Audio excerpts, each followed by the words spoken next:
Bonjour à tous et bienvenue pour cette nouvelle émission de Quoi de neuf Docteur. Quoi de neuf Docteur cherche à valoriser des parcours de docteurs, de doctorants, doctorantes, passionnants qui souhaitent parler de leur parcours, de leur recherche, mais de manière différente. Et comme disait Louis Stucktener, chaque livre d'histoire en se fermant fait le même bruit, abruti. Alors ouvrons nos livres, diffusons-les, ouvrons aussi nos chaînes YouTube, nos podcasts, nos bandes dessinées, ne fermons pas l'histoire aux livres, mais voyons plutôt ceux qui la transmettent, qu'ils soient professeurs, animatrices ou animateurs, youtubeurs, youtubeuses, que ce soit nos pères, nos mères, nos oncles ou n'importe qui. Ne laissons pas les autres choisir de ce qu'il faut fermer, mais au contraire ouvrons toutes nos portes.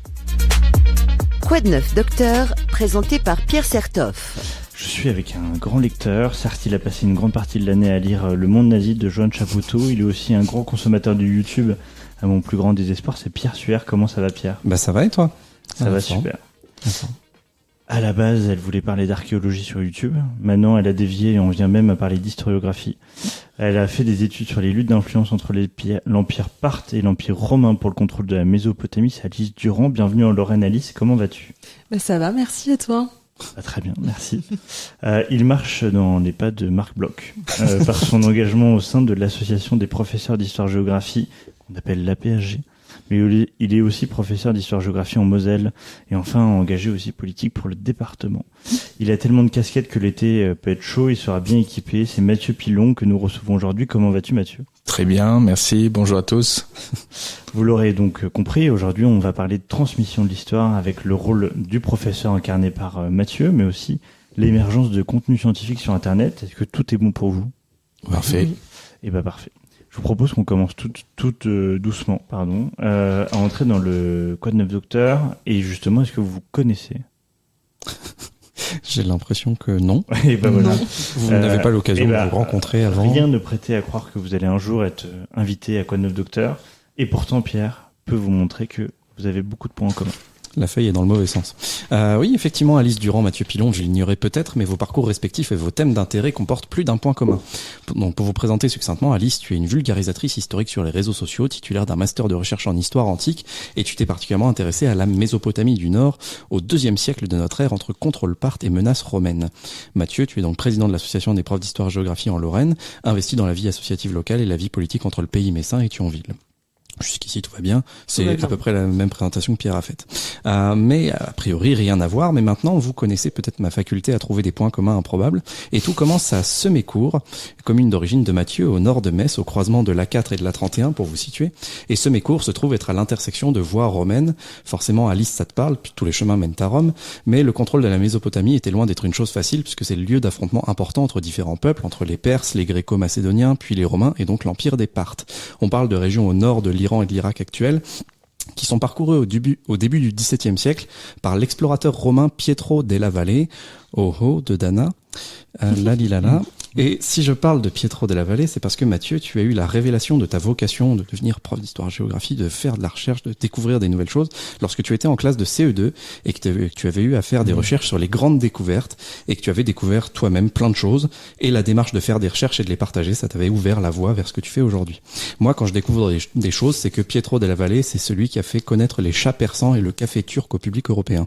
Voilà, je trouve des choses, faites ce que vous voulez de cette information. Bon, revenons à nos moutons mésopotamiens. Des moutons qui sont domestiqués dans cette région depuis plus de 10 000 ans. Mais ce n'était pas du tout le sujet de ton mémoire, Alice, un mémoire réalisé à l'université Bordeaux-Montaigne. Montaigne, et non pas Corps-Montaigne, le directeur des fortifications de Metz, Thionville et Bitche. Montaigne, l'écrivain de la Renaissance, proche d'Étienne de la Boétie et de François Rabelais, qui a visité la maison de Jeanne d'Arc en 1580. Je retombe toujours sur Jeanne d'Arc, j'avais dit. Montaigne, donc, né en 1533 et mort en 1592, et qui naît quelques semaines plus tard, un certain Georges de la Tour, peintre qui a laissé un petit héritage artistique, et le nom d'une cité scolaire de Metz qui a une classe préparatoire que tu as suivie, Mathieu. Mais j'aurais pu citer l'autre qui est né quelques mois plus tard, cette fois-ci, où tu es allé au lycée, Abraham de Faber. Oui, on retombe toujours sur nos pattes de mouton. Je vais m'arrêter là, mais j'espère vous avoir convaincu que si on cherche des points communs, on trouve, et que ça vous donne des pistes pour enrichir les discussions à venir. Vous avez des approches différentes, mais vous visez tous deux à nourrir le débat d'idées dans l'espace public, à développer l'esprit critique pour rejeter la servitude volontaire, pour éviter que nous nous transformions en moutons de Panurge. Merci Pierre. Est-ce que ça vous a convaincu ? Je suis très convaincue. Je ne pensais pas qu'on parlerait de la voie romaine de Semécourt. cet après-midi. C'est le mais- but de Quoi de neuf, docteur. Premier podcast d'histoire qui ne parle pas d'histoire. Eh ben ouais, on est très surprenant. Pierre arrive toujours à trouver des liens. Je ne sais pas comment. Mais... Et ben voilà. Voilà. C'est beaucoup de temps sur Wikipédia. C'est quand Ouais, même j'imagine. une ressource à préserver. Donner à Wikipédia, c'est bien. Donc maintenant que ce cocktail d'entrée est passé, on vous propose une petite mise en bouche pour le digérer. C'est une nouvelle chronique qu'on fait depuis janvier, donc plus tant nouvelle que ça, mais qui est un petit Bernard Pivot. On vous pose 5 questions, il faut répondre du tac au tac, et après on revient sur vos réponses. Ok ? Faut Ok. pas réfléchir, c'est dès que ça sort, vous partagez. Est-ce que vous êtes prêts ? Oui. Votre mot préféré ? Tac au tac. Moi, j'ai honte. C'est cagole. Cagole. D'accord. Amour. Oh. Si tu étais une pizza, laquelle tu serais ? La chorizo. Margarita. Homme ou femme de votre recherche ou des recherches que vous avez pu faire de l'histoire pour illustrer un nouveau billet de banque. Robespierre. Frat 4. Ok. Qu'est-ce qui te motive ? Qu'est-ce qui te donne de la force ? Le soleil. L'énergie des jeunes que j'ai en classe. Et enfin, dernière question, si tu étais un animal, mais un peu mutant, du style kangourou lama, quel serait ton combo improbable ? Un animal un peu mutant. Je l'imagine toujours le kangourou Bernard Lama ou Serge Lama. Quoi. Un animal un peu improbable où tu dis, ah tiens, ça...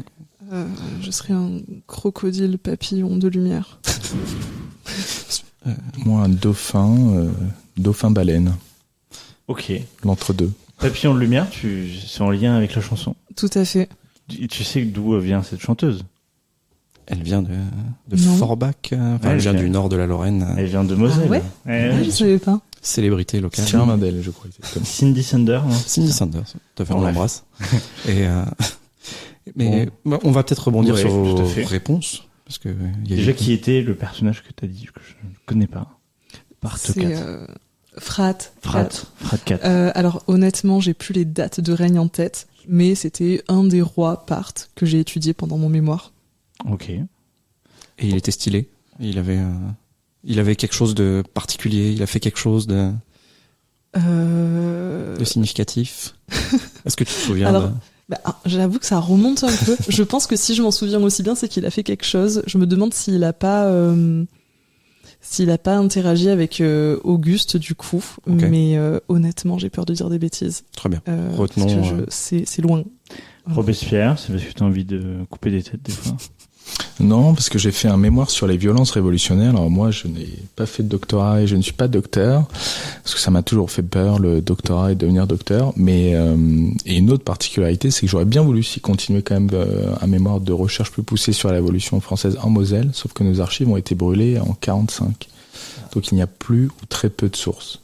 Mais voilà, donc j'ai beaucoup étudié Robespierre, et c'est un personnage que j'apprécie. Ok.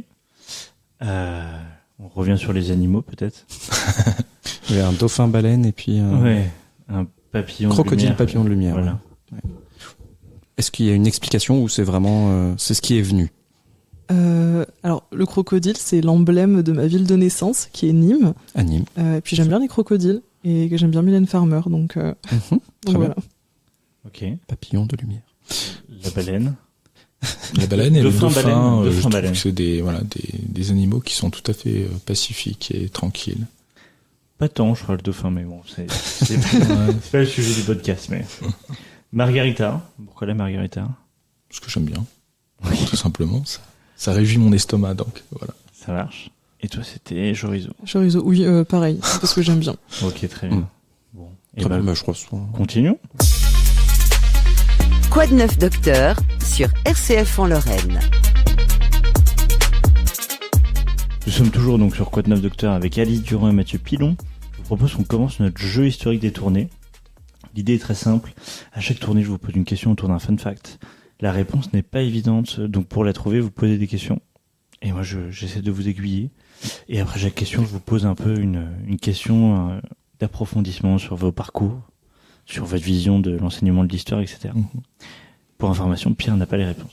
Ni aux petits jeux additionnels, même s'il les trouve très rapidement en général. Première question.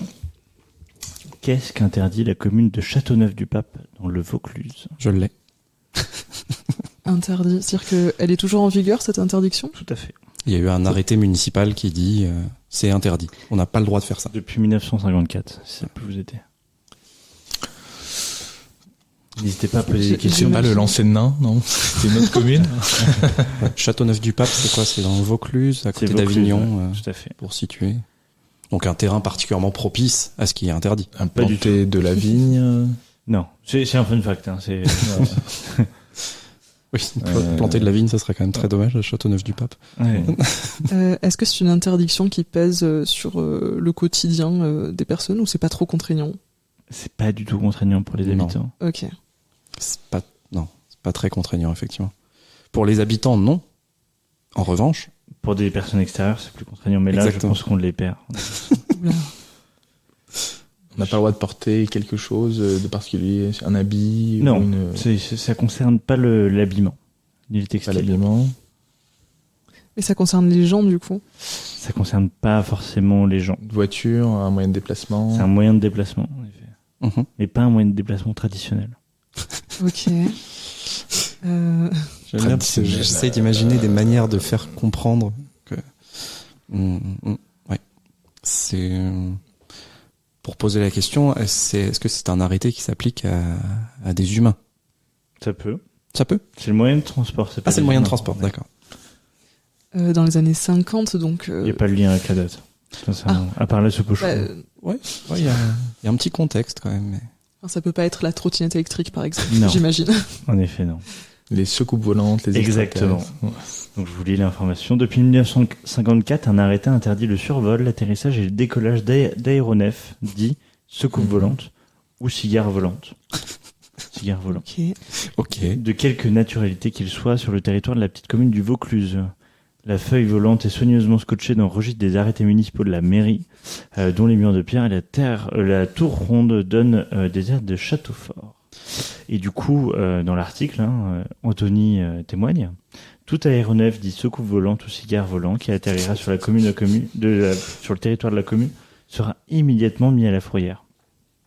Le garde champêtre et gardes particuliers sont chargés, chacun ce qui les concerne, de l'exécution du présent arrêté. Waouh. Et s'il arrive qu'une soucoupe volante survole Châteauneuf-du-Pape, le garde champêtre va faire quoi concrètement? S'il y a encore un garde champêtre. Si, il y a encore un garde champêtre, on estime qu'il existe encore 70 ans après l'arrêté. Disparition.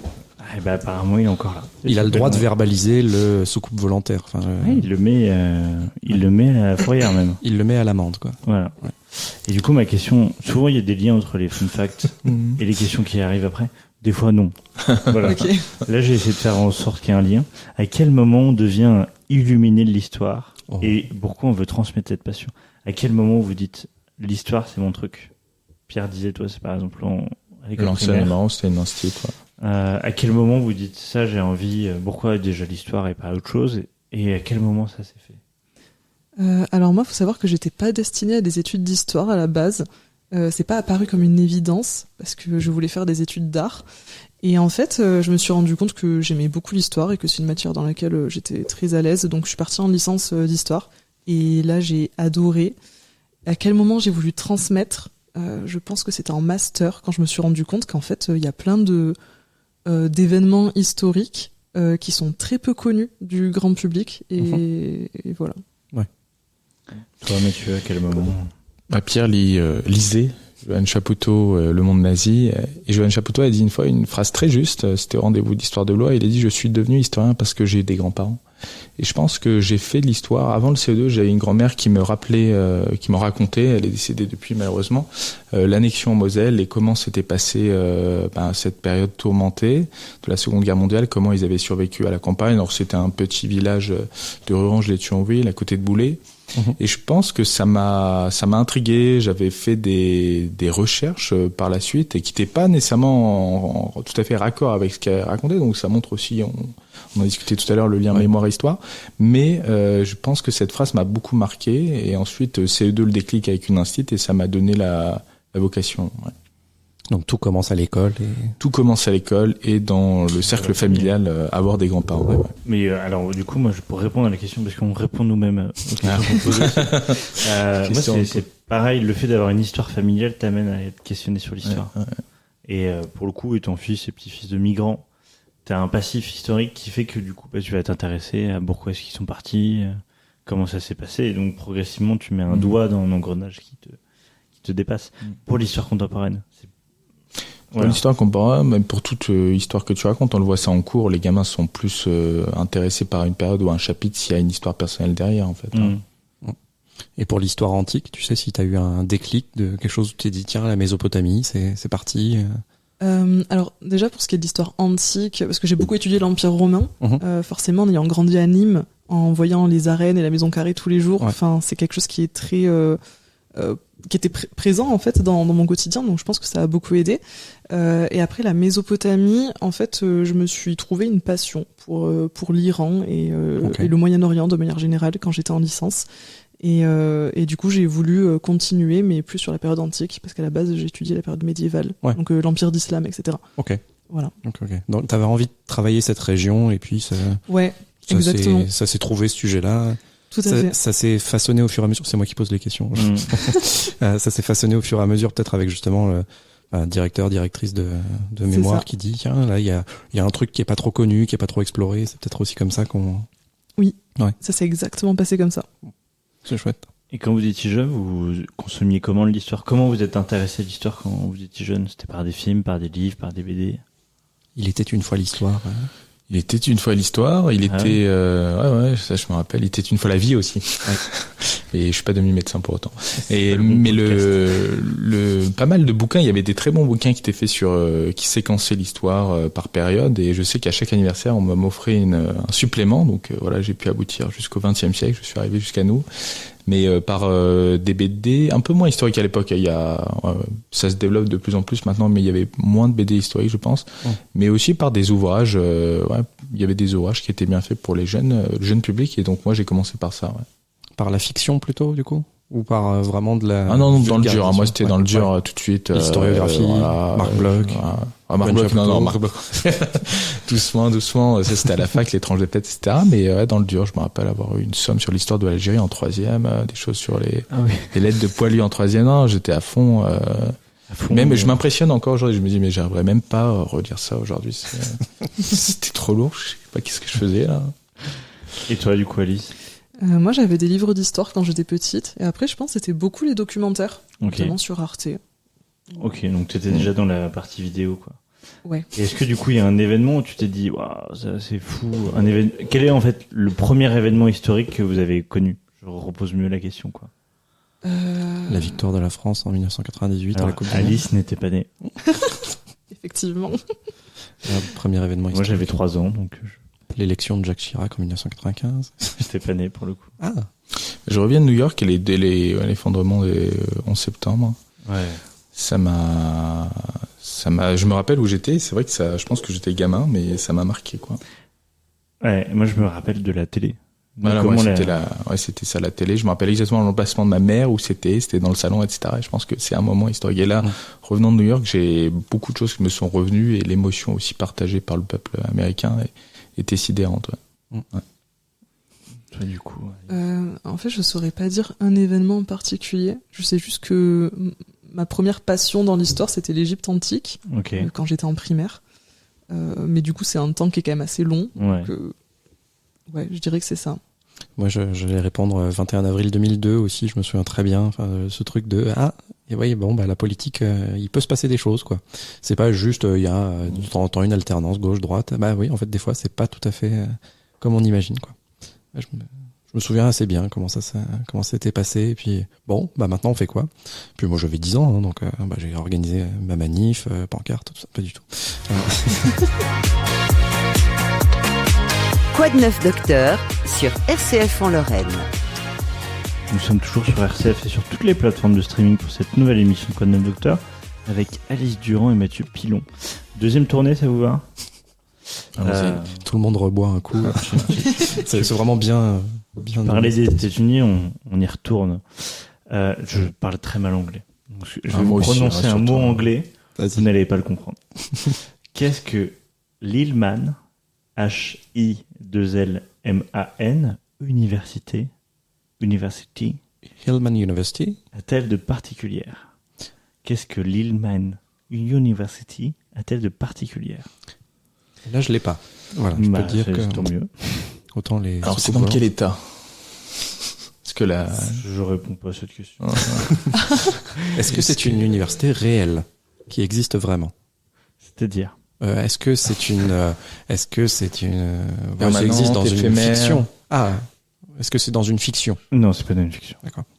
C'est elle est plutôt- permanente, elle est. C'est-à-dire Ouais, est-ce elle existe vraiment? Elle est ouverte continuellement? Elle est éphémère? Genre une Est-ce Elle est que ouverte c'est- continuellement. Est-ce qu'elle est dématérialisée? Elle est dématérialisée. C'est une université où on peut s'inscrire uniquement en ligne et où il n'y a pas de lieu physique pour Comme assister au l'université de Lorraine, quoi. cours. Comme l'université. Oui, Est-ce qu'il faut trouver autre chose de ça? faut trouver un peu plus. Est-ce qu'elle n'existe que dans ton esprit? Elle est réelle dans ma Parce que tête. je la vois. Non, elle existe vraiment. Il y a plusieurs articles. Est-ce Mais que- en effet, elle est dématérialisée. Il n'y a pas de campus. Ok. En théorie, est-ce que tout le monde peut s'inscrire? C'est une bonne question. Je crois que oui, justement. Ah. Ok. C'est la première université qui est uniquement accessible en ligne avec des robots. Non, alors elle est accessible en ligne, mais sur quelle plateforme? Après, je vous donne la réponse. Sur YouTube, Non. sur rcf.fr. TRCF. Voilà. Retrouvez champ les des émissions possibles. rcf.fr. Il y a Un plein de gros hébergeur d'université Ouais. RCF. Non, mais si c'est pas YouTube, c'est Google, pas sur Google. Ouais. Ecosi, Elle est sur TikTok? Elle est sur TikTok. Mais non. TikTok. Bienvenue à la Hillman University. Je vous lis l'article de France Culture. Un nouveau campus américain qui a une particularité n'existe que sur TikTok. L'université est 100% virtuelle. Elle cartonne sur la plateforme. Son compte a plus de 300 000 followers. C'est l'expression elle cartonne sur la plateforme. Vraiment, c'est C'est un cliché journalistique. Quoi. Elle Elle- cartonne sur la plateforme. Vous ne la connaissez pas, mais vos enfants la connaissent. Hashtag University. Tout est parti d'une vidéo postée fin janvier par la professeure dont je vous tairai le nom, Bah. qui enseigne l'introduction aux études afro-américaines à l'Université d'État agricole et technique de Caroline du Nord. Et puis ce mouvement arrive aussi dans un contexte particulier, celui de Donald Trump qui est élu président. Ah ouais. Et donc progressivement, il va avoir cette université qui va déployer des cours justement pour informer sur l'histoire afro-américaine notamment, Ok. sur tout ça. Voilà. Donc, je vous laisse. Il y a même une page Wikipédia qui est créée. Je ne l'avais pas rencontré encore. Et ma question qui se veut provocante, plus pour Pierre et pour Alice. Peut-on toujours se fier à l'histoire sur Internet? Et Non. même pour toi, Mathieu, puisque tu dois lire des fois des copies qui sont aujourd'hui faites par ChatGPT. Mais comme cette émission, si ça peut te rassurer. Non, c'est vrai. Mais quel ChatGPT? ChatGPT français, le chat? Ou ChatGPT américain? Parce qu'on a deux visions d'intelligence artificielle radicalement différentes quand même. Dans le rendu des copies. Mais bon, on ferait C'est un dans une débat. autre émission. Mais la question, c'était est-ce qu'on peut toujours se fier à l'histoire sur Internet? La question, c'est est-ce qu'on peut plus s'y fier que d'autres médias? C'est une question qui est légitime, tu vois, c'est de se dire est-ce que ce qu'on a sur Wikipédia c'est plus vérifié que ce qui est publié dans une encyclopédie papier? C'est une vraie question. Est-ce que c'est le cas? Est-ce que Et qu'est-ce que t'en penses du coup? Moi, je pense que le fait qu'il y ait un côté collectif et pas seulement des spécialistes qui permettent de rendre accessibles les choses permet peut-être d'avoir un niveau d'exigence de dire il faut que ça soit accessible à tous, donc que ce soit écrit de façon à ce que tout le monde puisse y accéder. Je parle uniquement pour Wikipédia là, effectivement. Mais sur d'autres plateformes, tu vas avoir des contenus qui existent avec beaucoup moins de vérification. C'est aussi la vérification qui fait science. Enfin, c'est le Du coup, toi, contrôle par les Alice, pairs, quoi. tout de suite, t'as répondu non. Ouais, moi, j'aurais Alors que répondu t'es non. parmi nous quatre, celle qui est plus sur Internet. Oui, mais parce qu'en fait, comme on le sait, il y a un de tout sur Internet. Et au niveau de l'histoire, en tout cas, on a des contenus qui sont sourcés et d'autres qui le sont pas. Et parfois, il y en a qui sont vraiment pas fiables, d'autres qui le sont. Donc, c'est pareil partout. Je pense qu'il faut faire attention aux sources quand on voit des vidéos d'histoire. Et il faut faire attention, quoi. Ouais, c'est une vraie démarche effectivement de dire Ouais. attention aux sources, parce que quand on affirme un propos, ça peut être une opinion ou ça peut être un fait, mais qui doit trouver une origine, enfin de dire Oui. ça sort pas juste de ma tête comme ça de je dis ça, c'est donc vrai. Ce qui est un peu justement le propos de Trump, quoi, c'est dire tiens, maintenant que je le dis, c'est bon. Totalement. Mais après, moi, je me permets, c'est juste avec les gamins, il y a ce que je leur dis, c'est qu'il y a aucun souci. Et puis l'histoire sur Internet aujourd'hui, effectivement, on peut très bien faire un excellent exposé avec Wikipédia. C'est effectivement ce que tu disais. Il faut que ça soit sourcé. Il faut voir est-ce que les sources sont fiables. Ça, c'est la base du citoyen éclairé. C'est ce qu'on travaille en histoire-géographie avec les gamins. Puis la deuxième chose qu'on trouve très peu quand même, on a beau dire sur les encyclopédies comme Wikipédia, c'est la question de la problématique. Alors, ce qu'on apprend des lycées, c'est à construire, et puis même à la fac, c'est de construire un propos qui soit problématisé.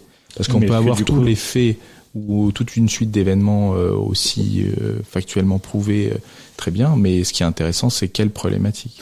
Je reviens sur un coup de gueule que j'avais posé il y a quelques semaines dans Code 9 Docteur, c'était de dire, d'un autre côté, aujourd'hui, on a aussi des livres qui sont vendus au hall du livre, dans les librairies sérieuses, qui sont pas pour autant problématisés. Je suis d'accord. Pas pour autant même vérifié. Et du coup, c'est se dire, est-ce que cette problématique pour le coup que tu mets autour des problématiques, on va s'y perdre avec toutes ces problématiques, mais dans ce que tu pointes, est-ce qu'on le retrouve pas aussi dans n'importe quel outil de l'histoire? Est-ce que les reportages, par exemple, sont toujours problématisés? Non, mais c'est ce qui fait la différence entre un bon et un mauvais reportage. C'est ce qui fait, comme tu disais, la différence entre un bon et un mauvais livre, ou une bonne et une mauvaise maison d'édition. Effectivement, je tairai le nom de la mauvaise maison d'édition qui est apparue il y a quelques années, mais qui effectivement produit des ouvrages qui sont mauvais. Parce que c'est pas parce qu'on fait une somme, on choisit une thématique aussi intéressante et alléchante soit-elle trouvée par l'éditeur, que le propos à l'intérieur va être intéressant. S'il y a une suite de connaissances chronologiquement, mais qu'il n'y a pas de problématique, bon, le livre il nous tombe des mains. Et en histoire, il me semble que la problématique, c'est l'élément central dans une formation d'historien, et c'est ce que nous apprennent les enseignants. Peut-être dans ta question, il y a aussi l'aspect de l'attention. Tu vois, enfin, sur Internet, on arrive à se faire capter son attention par des personnes qui sont effectivement des bons orateurs, des bonnes oratrices, qui ont un bon propos bien structuré. Et est-ce que c'est fiable pour autant? C'est toujours peut-être un arbitrage un peu délicat à trouver. C'était la question que je voulais poser notamment à Alice. Avant l'émission, je parlais un peu en off des stats, mais c'est de dire à quel moment en fait on se dit je mets de côté les stats pour mettre de côté, enfin à quel moment on tombe pas dans le putaclic, sans mauvais jeu de mots. Et du coup, nous par exemple, on essaie de l'éviter sur notre site internet, sur nos podcasts qu'on fait, mais potentiellement si on était beaucoup plus dans le putaclic, on aurait aussi plus de personnes. Donc à quel moment tu te dis, est-ce que je préfère être un peu moins sérieux et plus écouté? Enfin c'est ce barème-là qui peut être complexe. C'est toujours le problème que parfois l'histoire elle est pas sensationnaliste en fait. Juste il y a des événements qui se sont déroulés, qui font pas forcément rêver, mais qui sont tels quels. Et pour intéresser les gens vers ce genre d'événements, c'est pas toujours évident. Donc il y a vraiment cet exercice qui est assez difficile sur les réseaux de trouver le bon équilibre entre ce qui est sourcé, scientifiquement vérifié, et après il faut réussir à intéresser le public. Pardon, j'ai tapé le micro. Avec ce truc de problématique, justement, enfin, d'essayer d'initier un questionnement et peut-être avoir une démarche d'humilité, dire, moi, je vous propose ce questionnement. On a quelques réponses qu'on peut donner, ce sont des faits, mais initier votre esprit critique, enfin, essayer de vous-même vous poser les questions, parce que tu disais un peu Mathieu aussi, quoi, tu vois, c'est, il y a des faits, mais si tu les articules pas, si tu les construis pas dans une cohérence questionnée, c'est vrai que, il y a des faits, quoi. Et surtout, ça peut aussi répondre à des biais cognitifs. En fait, des biais de vérification. Moi, je t'ai connu avec une vidéo qui était sur les sorcières.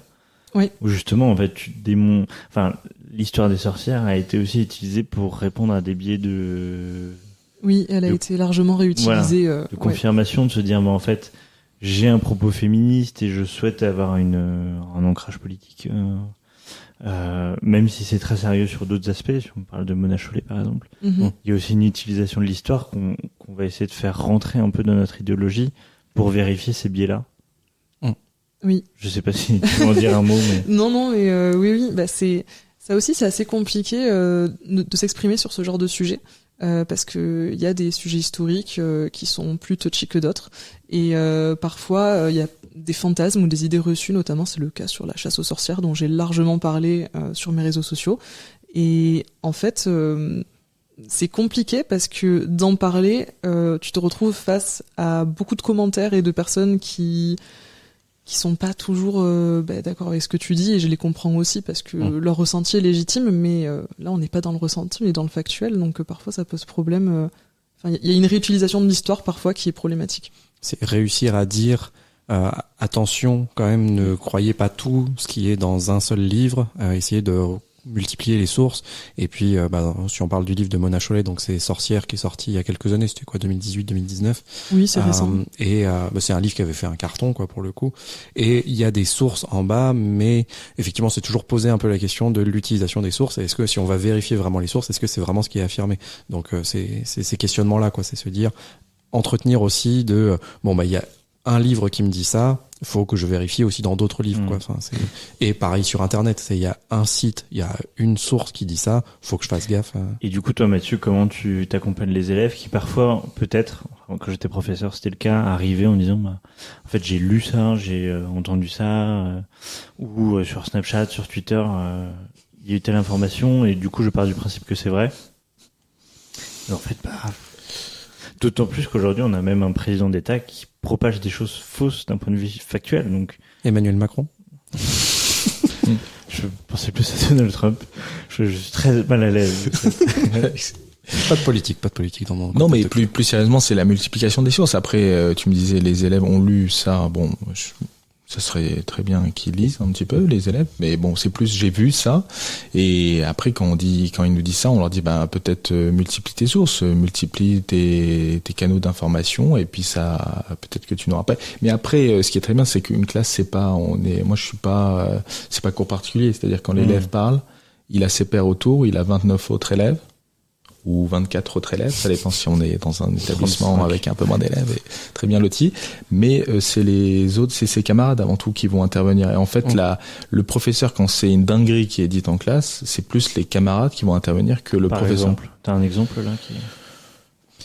Un exemple, dégoûté, alors débat de hier avec les élèves, tu me diras parce que c'était un peu chaotique hier avec une quatrième, alors c'est parti dans tous les sens, et là on a refait un cours des géopolitiques en quatrième, c'est parti dans tous les sens. Et donc oui, il y en a un qui s'est pris, il a commencé à dire oui, mais Macron de toute manière raconte des conneries, c'est ce que m'a dit mon père, etc. Et puis les autres, vas-y, factuellement, dis-nous ce qu'il a dit. Quelle est ta source? Bon, aussi ce n'est ton papa, mais qu'est-ce qui factuellement déconne? Là, il savait plus. mon père, c'est Pascal Boniface. Du coup, il dit des conneries, c'est ce que je dis. Et donc voilà, donc les élèves disent vas-y, dis, etc. Et puis voilà, donc souvent ça fonctionne, jeu question-réponse, assez simple. Okay. Ouais, et j'ai envie de rebondir là-dessus. Et est-ce que des fois t'as cet effet boule de neige? Il y en a un qui commence à dire une bêtise, où tu dis faut que j'intervienne. Et puis là, il y a un deuxième qui valide, qui va dans le même sens. Et puis là, ça fait 3 qui disent oui, j'ai vu ça aussi. Et puis ouais, j'ai vu ça aussi. Et puis là, c'est attendez, calmos. C'est pas vrai, c'est faux. Je reviens, je remets de la vérité. Avec les gestes, faut imaginer, on est à la radio. Ouais, c'est ça. Je suis les gestes dans la tête. Si tu recadres dès la première fois, non, moi, il n'y a pas de problème. Dès que je recadre une fois, il n'y a pas un élève qui va se permettre de revenir derrière moi, quoi. Après, il y a aussi la posture d'autorité de l'enseignant. Oui. Cette autorité naturelle, on l'a ou on l'a pas, mais ça, c'est quelque chose, Et puis après, c'est quelque chose qui se construit, mais, l'enseignant est une autorité, malgré tout ce qu'on entend sur CNews ou ailleurs, l'école et les enseignants sont respectés. D'accord, c'est un métier, on est formé pour, et il faut arrêter de croire que l'école, le collège est un zoo. Non, il y a des règles, il y a un respect de la fonction, et voilà, on endosse l'habit, et quand on est enseignant, on est fonctionnaire de la République, on a des principes, des valeurs, une éthique, et on est respecté pour ça. Il y a des règles dans les zoos aussi, il faut pas nourrir les animaux, parce qu'après... C'est vrai. Allez. Quoi de neuf, docteur, sur RCF en Lorraine? Je vous propose un petit quiz que j'ai appelé citation de ministre de l'Éducation nationale. Lesquels? Il s'appelle comme ça, mais c'est quoi le jeu?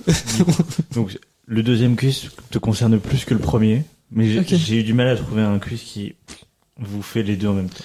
Ouais. Donc en France, nous avons eu la chance ces dernières années d'avoir des pointures à la tête des ministères de l'Éducation nationale, permettant notamment le respect des professeurs, c'est vrai, la volonté de dialogue, l'adaptation aux situations compliquées des élèves ou des familles, pour leur rendre hommage à la veille des grandes vacances, puisque nous enregistrons pour l'émission de juin.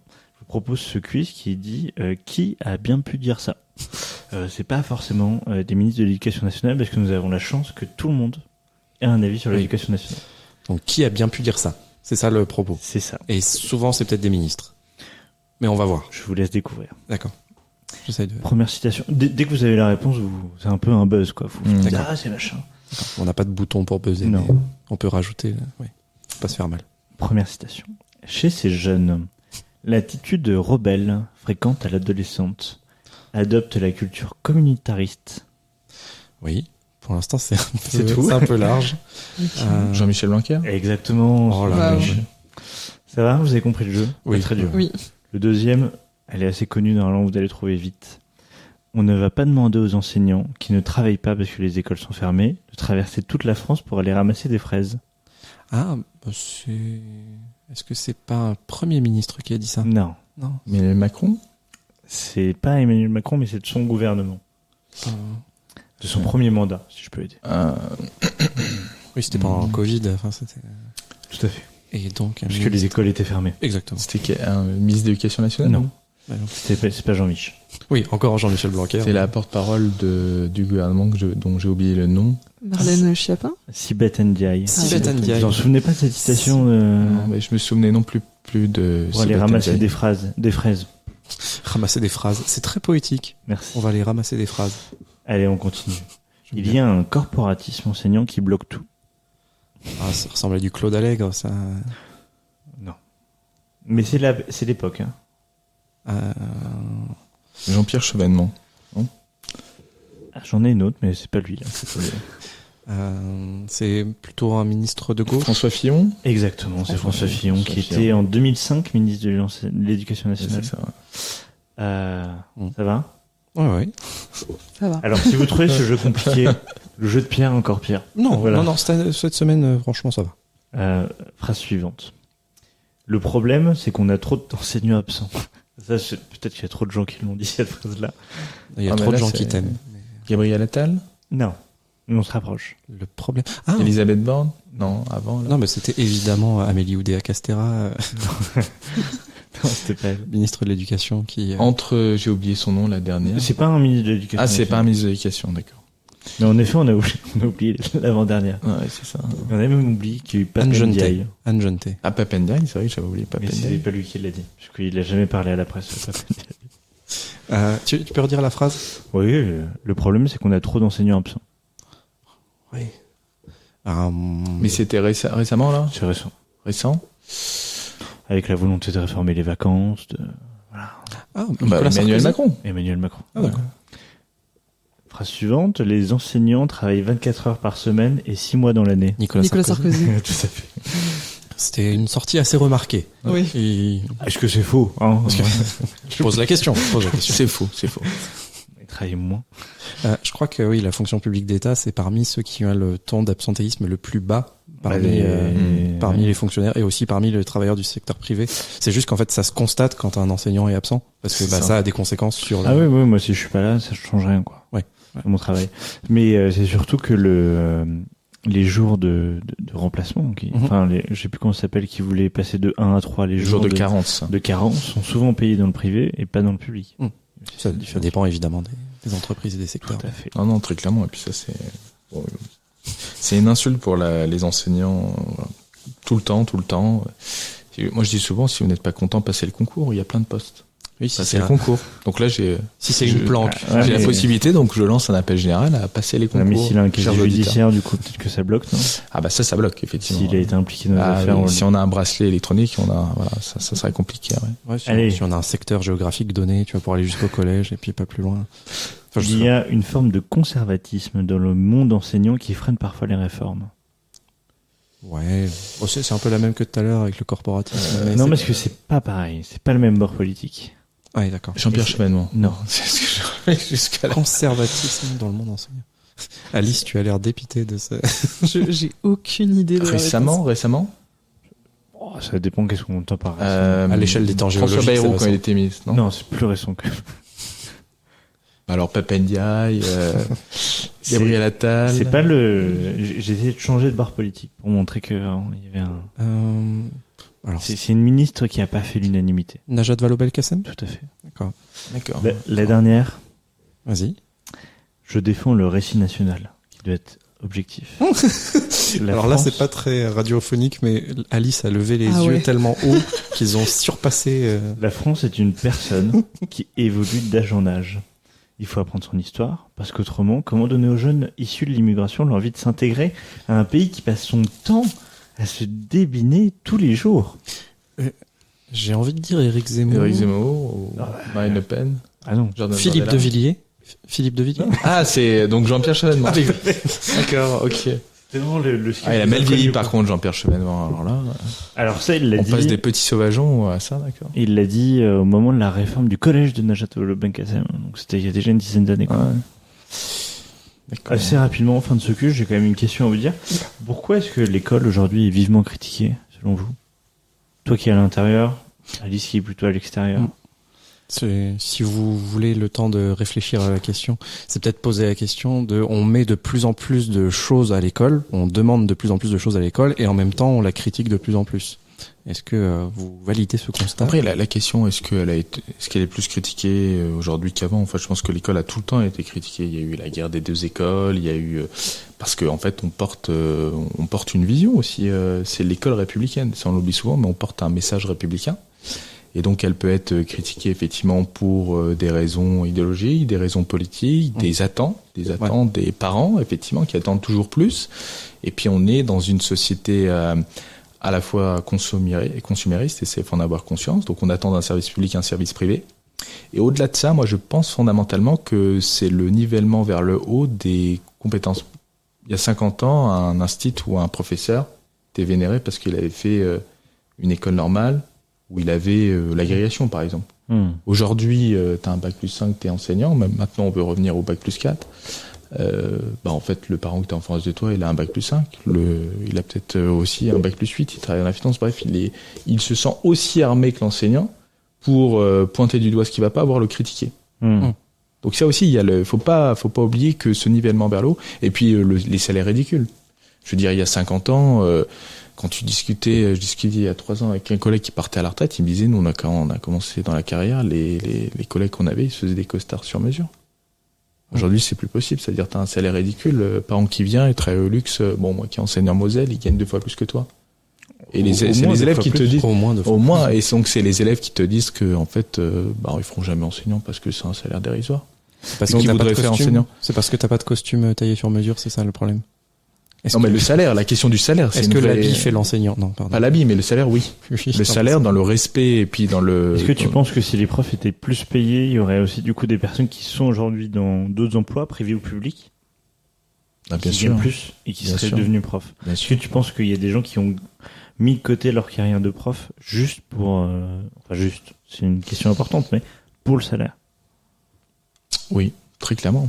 Et ça se voit dans certaines disciplines. En maths, par exemple, il y a c'est même plus un trou, c'est un trou noir. Tellement il y a plus de matheux qui veulent devenir enseignants, parce que quand on fait des études de mathématiques, on va travailler au luxe, on travaille dans les algorithmes, dans d'autres on devient ingénieur, on gagnera beaucoup plus que prof. Et toi, du coup, Alice, avec ta vision de l'extérieur, Alors, moi, honnêtement, je me sens pas hyper qualifiée pour répondre à cette question parce que j'ai pas de prof autour de moi et j'ai pas d'élèves non plus autour de moi pour témoigner. Moi, j'aurais tendance à dire que je pense que l'école, elle est peut-être moins adaptée aux besoins d'aujourd'hui aussi. Parce qu'en fait, on a des réformes qui sont mises en place, mais je pense qu'elles sont pas toujours pertinentes. Notamment, je pense à la santé mentale des élèves. Et je pense qu'il y a plusieurs matières qui méritent d'être un petit peu réformées aussi au niveau des horaires, parce que c'est vrai que 8h, 18h tous les jours, enfin moi c'est ce que je faisais au lycée, ça me paraît énorme. Je travaillais plus qu'aujourd'hui alors que j'ai un travail. Donc moi c'est plus ce genre de choses, je pense, mais après je me sens pas hyper compétente. Oui. C'est plus une question chronobiologique de dire pour apprendre, il faut aussi être dans les conditions pour apprendre. Il faut avoir des dispositions juste de corps, à 8h du matin, on n'a pas les idées complètement claires pour assimiler un nouveau théorème ou la date. Mais du coup, toi, Pierre, t'étais prof. Tout à fait. T'as quitté l'éducation nationale pour ailleurs. Oui. Alors que t'étais certifié. Tout à fait. Normalement, la sécurité de l'emploi. J'ai lâché mon concours, j'ai tout perdu, j'ai tout abandonné. La sécurité de l'emploi de Fatal Picard, au final, exactement. Pas tant que ça, quoi. Donc pourquoi quel est ton regard sur l'école aussi? Entre guillemets, parce que Mathieu disait, évidemment, il y a beaucoup d'enseignants qui font le choix par vocation, qui vraiment ont l'envie de changer les choses de l'intérieur.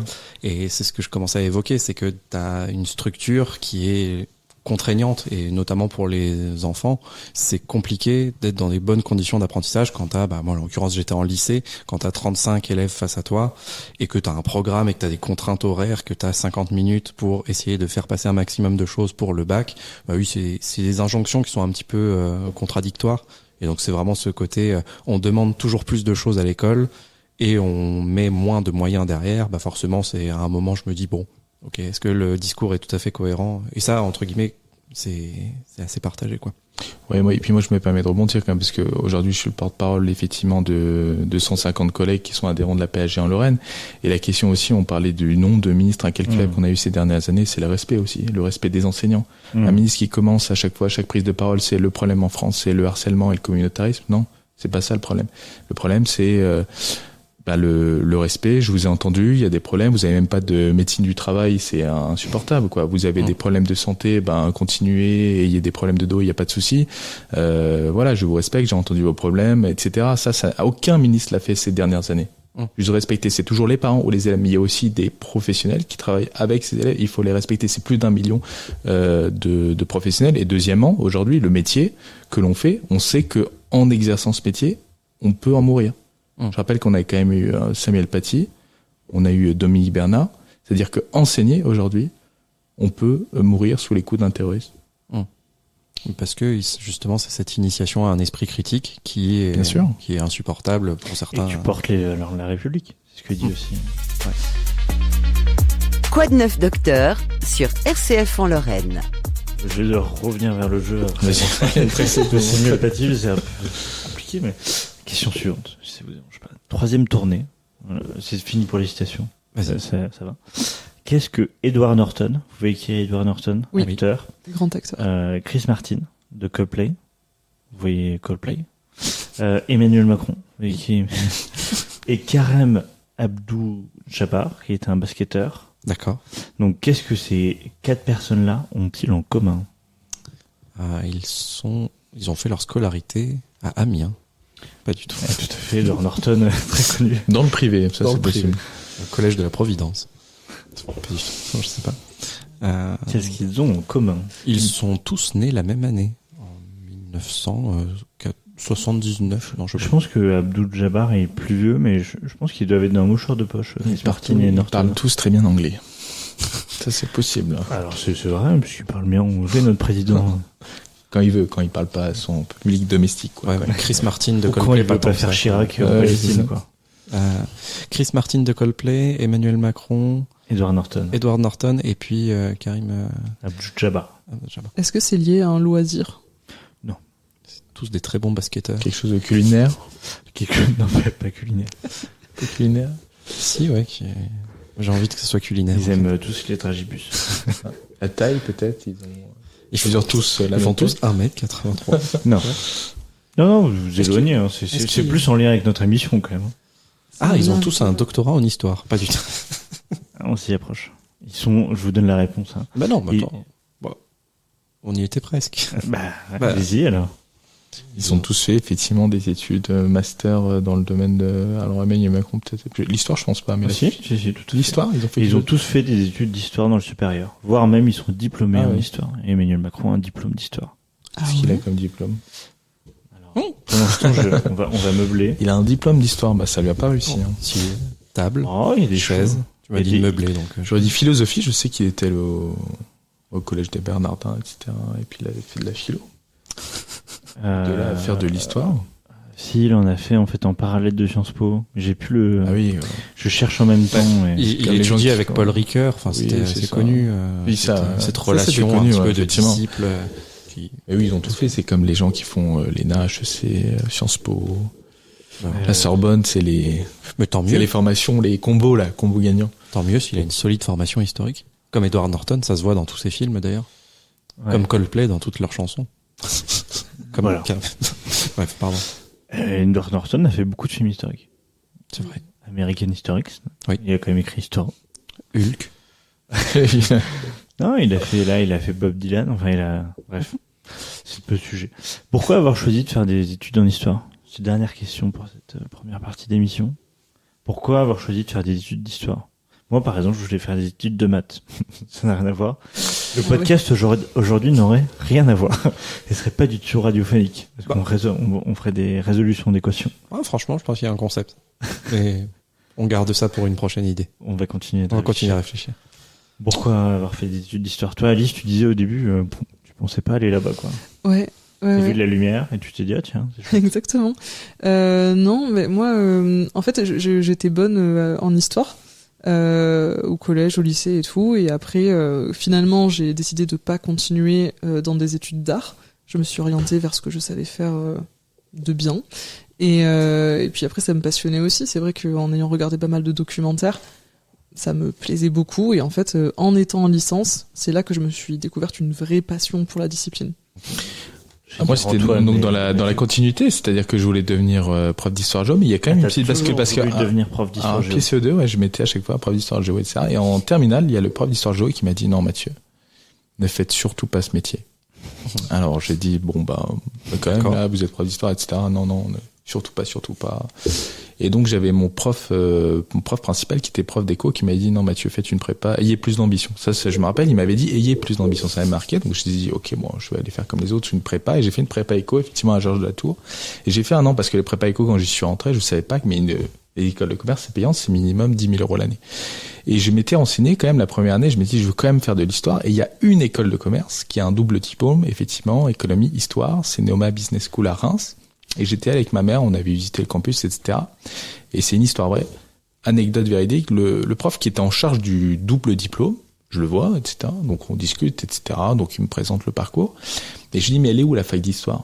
Elle dit, là, j'arriverai pas à vous dire, je sais pas. Donc je descends, les étudiants étaient là, etc. Bon, on discute, etc. Et je dis, mais juste, il a pas réussi à me dire, votre prof, où était la fac d'histoire, elle est où? Elle me dit, elle est là, c'est juste en face. Là, je me suis dit, je payais 10 000 € pour qu'un prof qui est en charge de la formation ne sait même pas où est la fac d'histoire de Reims. Je dis non, bon, laisse tomber, c'est fini. Et donc l'année d'après, j'étais en fac d'histoire à Nancy. Et comment tes profs de prépa ont vécu le fait que tu as dû partir à la fac? Ils l'ont ils l'ont pas mal pris, hein. C'était un choix assumé. Et puis moi, il y a eu des tournants comme ça dans ma vie où quand j'avais c'était radical, quoi. Quand je savais que je voulais arrêter, j'étais prêt comme toi à démissionner ou à partir. Donc effectivement, quand j'ai passé la grille, c'était la même chose.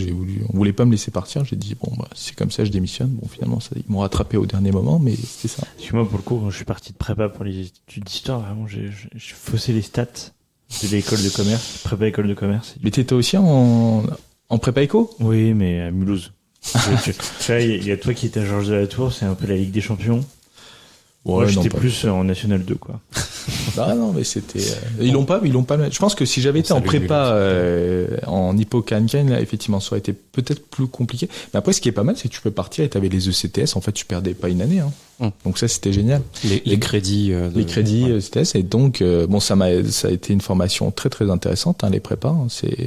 Je pense que ça, c'est quand même respect à la France pour ça, parce qu'on est certainement le seul pays au monde à investir autant d'argent et des écarts de richesse importantes entre un étudiant à la fac et quelqu'un qui est en classe prépa qui coûte 3 fois plus cher, mais il doit travailler de manière beaucoup plus intense. Mais après, ça forme pour la vie. Donc moi, je regrette pas du tout mon parcours, et merci aussi à la fac de Nancy de m'avoir accueilli après. Quoi de neuf, docteur, en partenariat avec Histoire d'en parler, association d'éducation populaire. Bon, tout à l'heure en off, Alice, on parlait du fait que aujourd'hui tu travailles pas dans l'histoire, mais t'aimerais travailler dans l'histoire. Oui. À quel moment l'histoire c'est une passion et à quel moment c'est un sujet professionnel? Et cette question peut s'appliquer aussi pour toi, Mathieu, après. Ah, c'est une bonne question. Eh ben, en fait, en ayant fait des études d'histoire, moi à la base je voulais être historienne, donc vraiment travailler dans la recherche. Après, je me suis rendu compte que c'est très compliqué et pour plein de raisons, j'ai décidé de m'en détourner. Mais j'ai toujours envie de travailler dans l'histoire parce que ça me passionne et que après c'est aussi le truc de me dire au moins j'ai pas fait des études pour rien entre guillemets, même si c'est jamais perdu, hein. Mais du coup, j'ai toujours envie de travailler dans l'histoire. Après, c'est un secteur qui est un peu compliqué. Voilà, c'est pour ça que je me suis tournée vers la vulgarisation. Et toi, Mathieu, est-ce que c'est une passion ou ton métier? Non, c'est une passion, hein, c'est sûr. C'est les deux, c'est une passion, mais je dirais, c'est les deux, oui, c'est les deux. Et en plus, c'est que ça fonctionne nécessairement de pair, puisque un bon prof C'est à la fois un prof passionné, mais c'est un prof qui est solide intellectuellement. C'est-à-dire qu'il va continuellement, on parlait d'historiographie, se mettre à jour, etc. Parce que les bons cours, c'est les cours qui sont actualisés, c'est les cours qui prennent en compte la recherche actuelle. Et c'est pour ça que les concours qu'il y a au fil des parcours dans la formation continue des enseignants, par exemple l'agrégation interne, c'est un concours qui est extraordinaire parce que ça t'oblige à te remettre à niveau et à enseigner des cours d'une qualité impressionnante parce que t'es mis à jour. Tu as une mise à jour actuelle. Il y a toujours un décalage entre l'état de la recherche aujourd'hui, les programmes, les manuels. Sûr, il y a des décalages qui se font au fur et à mesure. Et puis, ce que font les enseignants, c'est aussi ce que eux, ils arrivent à trouver comme ressources et comme éléments par ailleurs, quoi. Donc, il y a ces décalages et entre guillemets, je sais pas si ça se compte en années, mais il y a du décalage qui se... 10 ans, des fois, les livres de géo, et surtout en géo, un peu moins en histoire.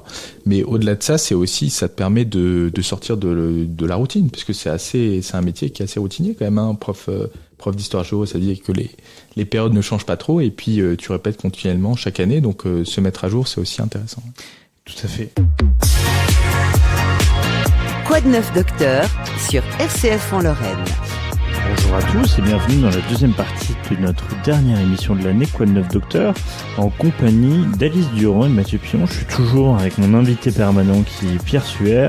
Et je vous propose qu'on reprenne notre jeu tranquillement des fun facts et des tournées historiques. C'est bon pour vous? Très bien. Ok. Et je vous propose une... Quoi de neuf, docteur, présenté par Pierre Sertoff. Et je vous propose, donc là si on me coupe pas, une quatrième tournée. Pourquoi les garçons de café ont fait grève en 1907? Les garçons de café de Paris. Parce qu'on leur interdisait de porter la moustache, non? Ouais. Voilà, Voilà. Bien joué. Tu viens de ruiner un jeu. En effet. T'en sais plus ou... Non, mais il me semble que la moustache, c'était obligatoire dans certains métiers, dans la gendarmerie. Alors, c'est quoi? On leur interdisait de porter la moustache? Je vais vous lire. Ouais.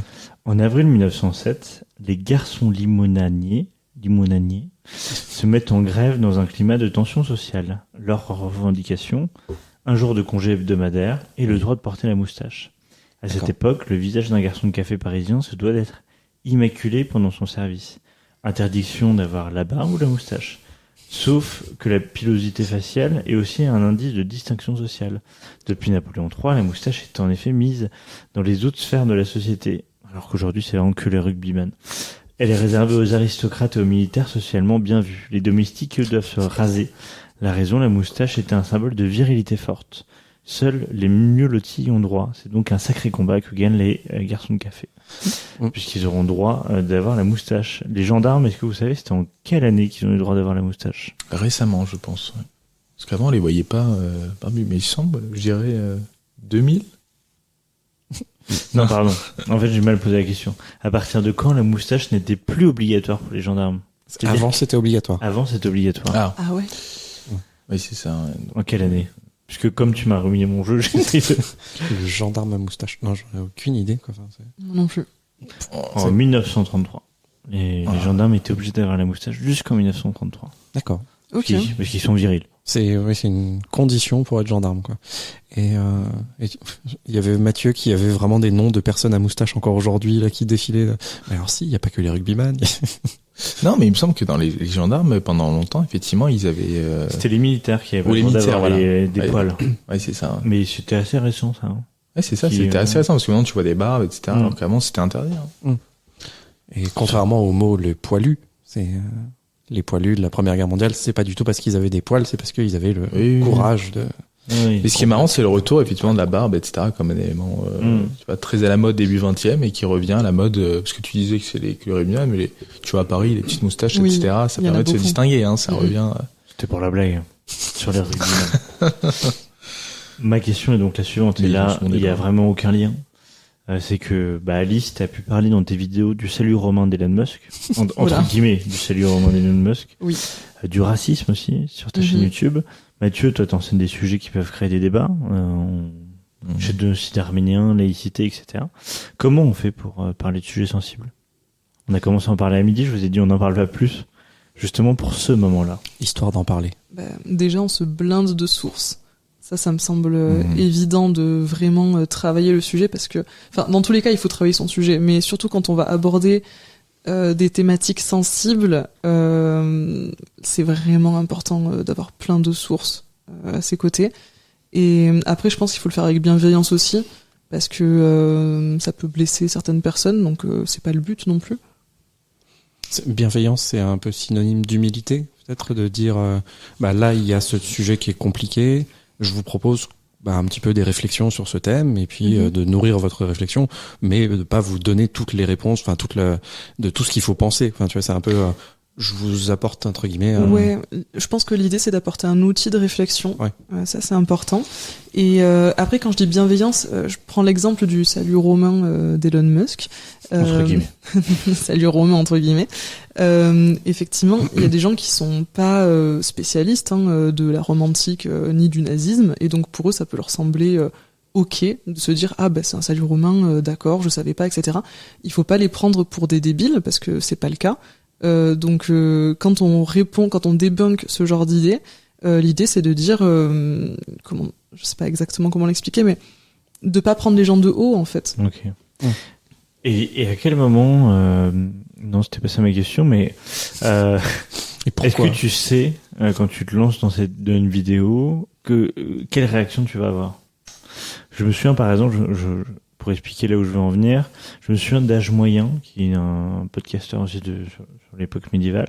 Quand on avait fait le printemps de l'histoire-géographie, qu'il avait fait du coup une conférence sur les croisades, normalement il était d'usage qu'on enregistrait les conférences, et lui avait refusé, parce qu'il savait très bien que un format d'1 heure sur les croisades, potentiellement il allait avoir en fait des retours de personnes plutôt d'extrême droite, parce qu'il déconstruit les croisades vraiment dans cette mythologie. Donc est-ce que toi aussi, quand tu te dis je vais aller sur Elon Musk ou je vais faire quelque chose sur le racisme, est-ce que tu sais quelle réaction tu vas avoir? Alors c'est assez difficile à sonder en amont, mais après on a quand même comment dire, il y a des choses on s'y attend. Forcément il y a des thématiques qui vont parler plutôt à une tranche de la population qu'à d'autres, donc on sait déjà quel public on va toucher. Après les réactions des fois elles sont surprenantes, des fois on s'y attendait. Ça dépend vraiment du sujet et de la façon dont on l'aborde.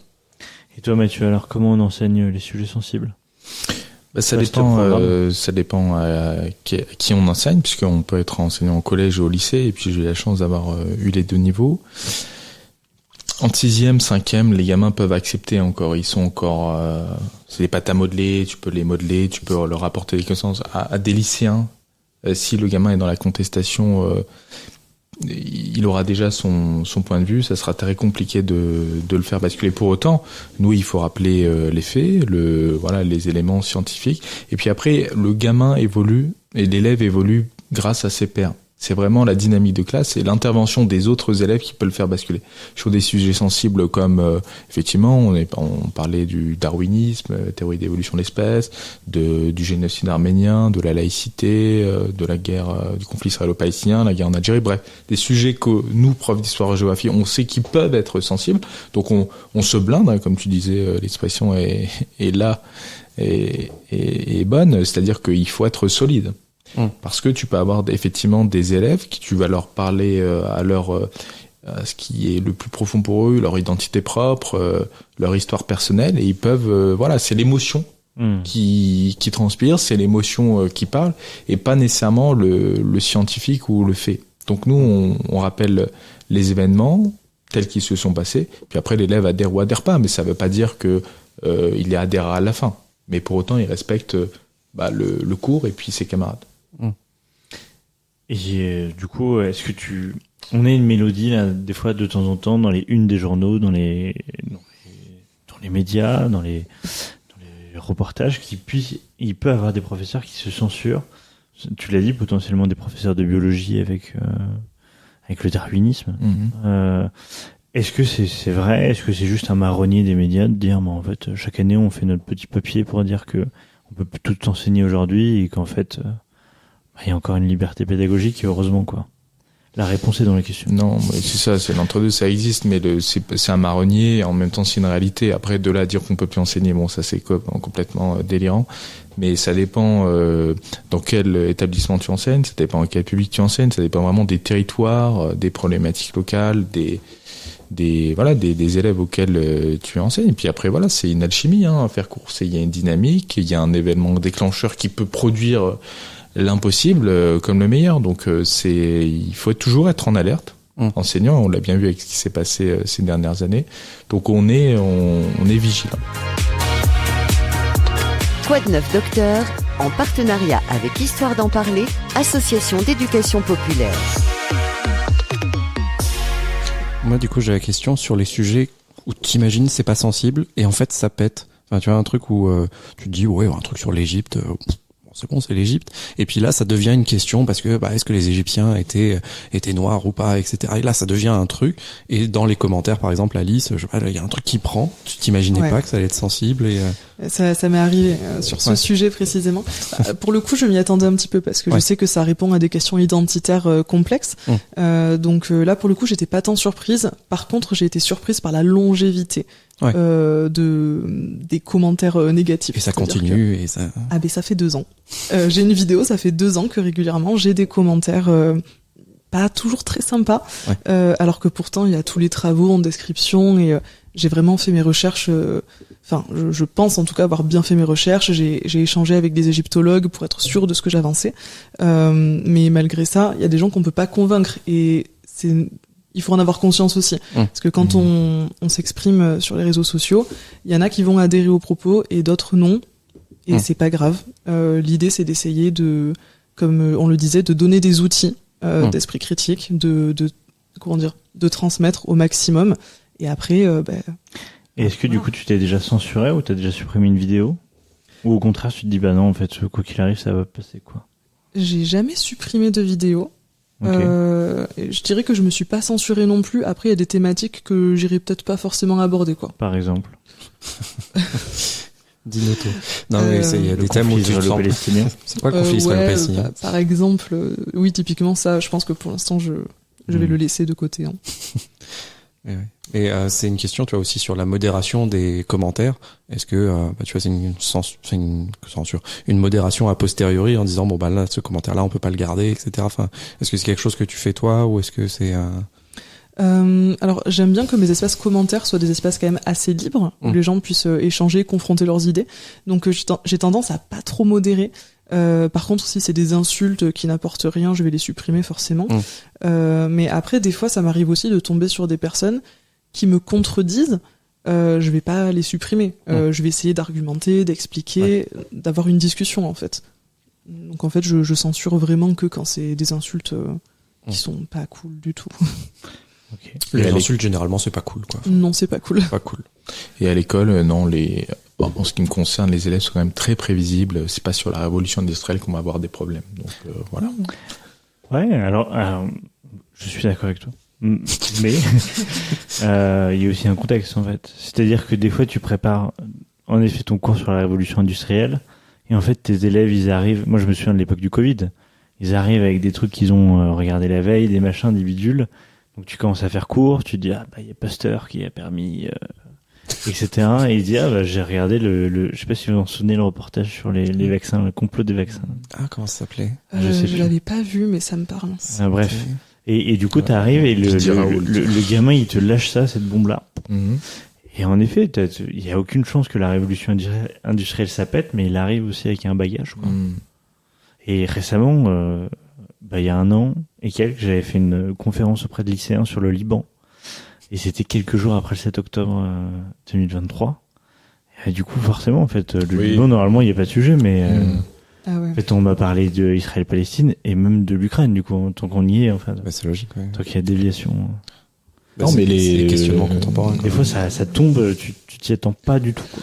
Mais la salle de classe reste une caisse de résonance de la société, c'est-à-dire ce qui s'y passe va nécessairement résonner et pas nécessairement en lien avec le cours. Donc surtout en histoire-géographie, il y a l'EMC aussi, on forme les futurs citoyens, on discute effectivement de ce qui se passe dans la société et je pense qu'il faut saisir aussi ce que nous disent les élèves. Donc hier par exemple, je faisais un cours, je sais même plus, c'était un nom dévié. Mais c'était sur le tourisme et donc on a parlé de ce qui se passait aux États-Unis, question de géopolitique, y aura-t-il une troisième guerre mondiale, etc. C'est quand même des questions qui travaillent les élèves, donc il faut y répondre. Quoi de neuf docteur sur RCF en Lorraine.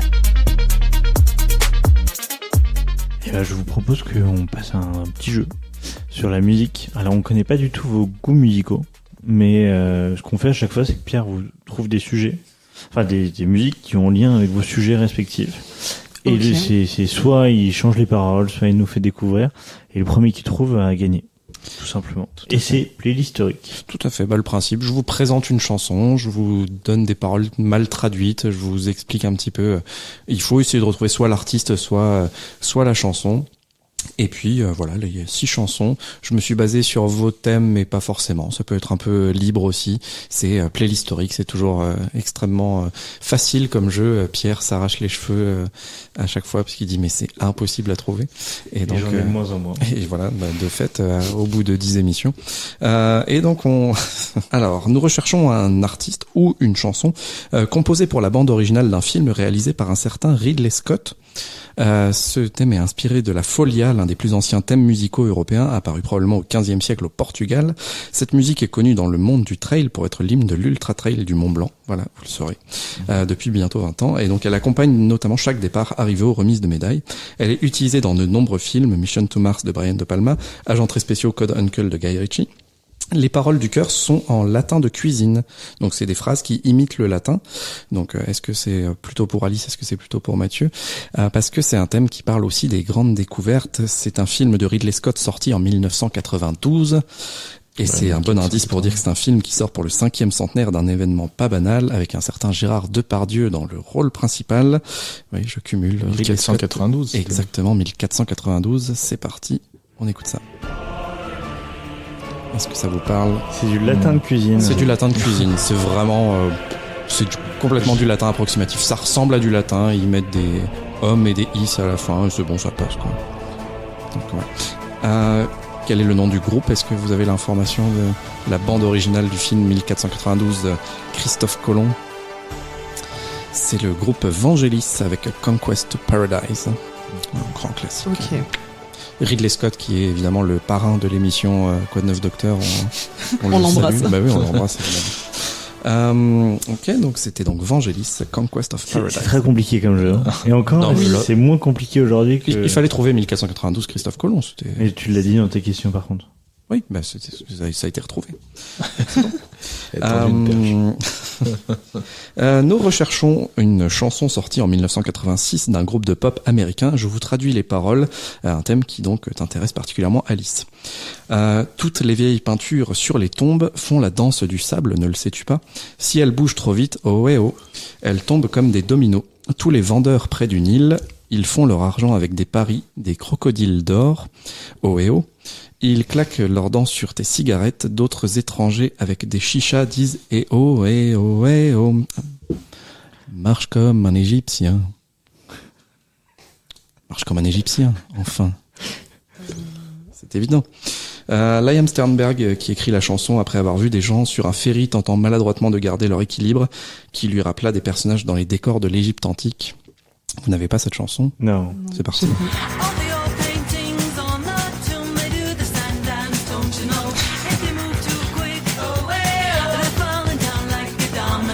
C'est une pub. C'est une chanson qui est utilisée effectivement dans plusieurs publicités. Et la chanson s'appelle... Oreo. Mais non. La chanson s'appelle... Ça va venir. Marche comme un Égyptien. The Bangles. C'était un banger à l'époque, The Bangles. Voilà. Walk like an Egyptian. On parlait de l'Égypte, c'est pour ça que je l'ai... Non, mais très, très stylé. Voilà. J'aurais pas trouvé, mais très stylé.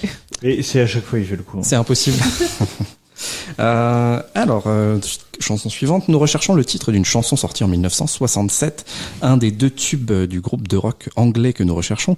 L'autre tube s'appelle Une teinte plus blanche de la pâleur. Rien à voir avec le thème de cette chanson. Le narrateur, cette fois-ci, s'adresse au corps d'un conquérant mort sur une plage, sans doute partiellement enfoncé dans le sable, manifestement peu de temps après sa mort, sinon le cadavre n'aurait pas attiré un vautour. Légèrement moqueur, le narrateur, au début, face à l'ironie de l'échec de sa mission, le narrateur dit finalement « Tu n'as pas conquis, tu n'as fait que mourir ». Quel est le titre de cette chanson, qui est un terme espagnol et portugais pour désigner les explorateurs, ou plutôt les chefs d'expédition militaires qui ont participé à la colonisation espagnole des Amériques? Conquistador. Exactement. Et le groupe, est-ce que tu l'as? Ah, c'est plus compliqué. Et on écoute ça, c'est Procol Harum. Oui, elle n'est pas connue cette chanson. C'est un carton absolu, Procol Harum. On est d'accord. Tout le monde connaît Procol Harum.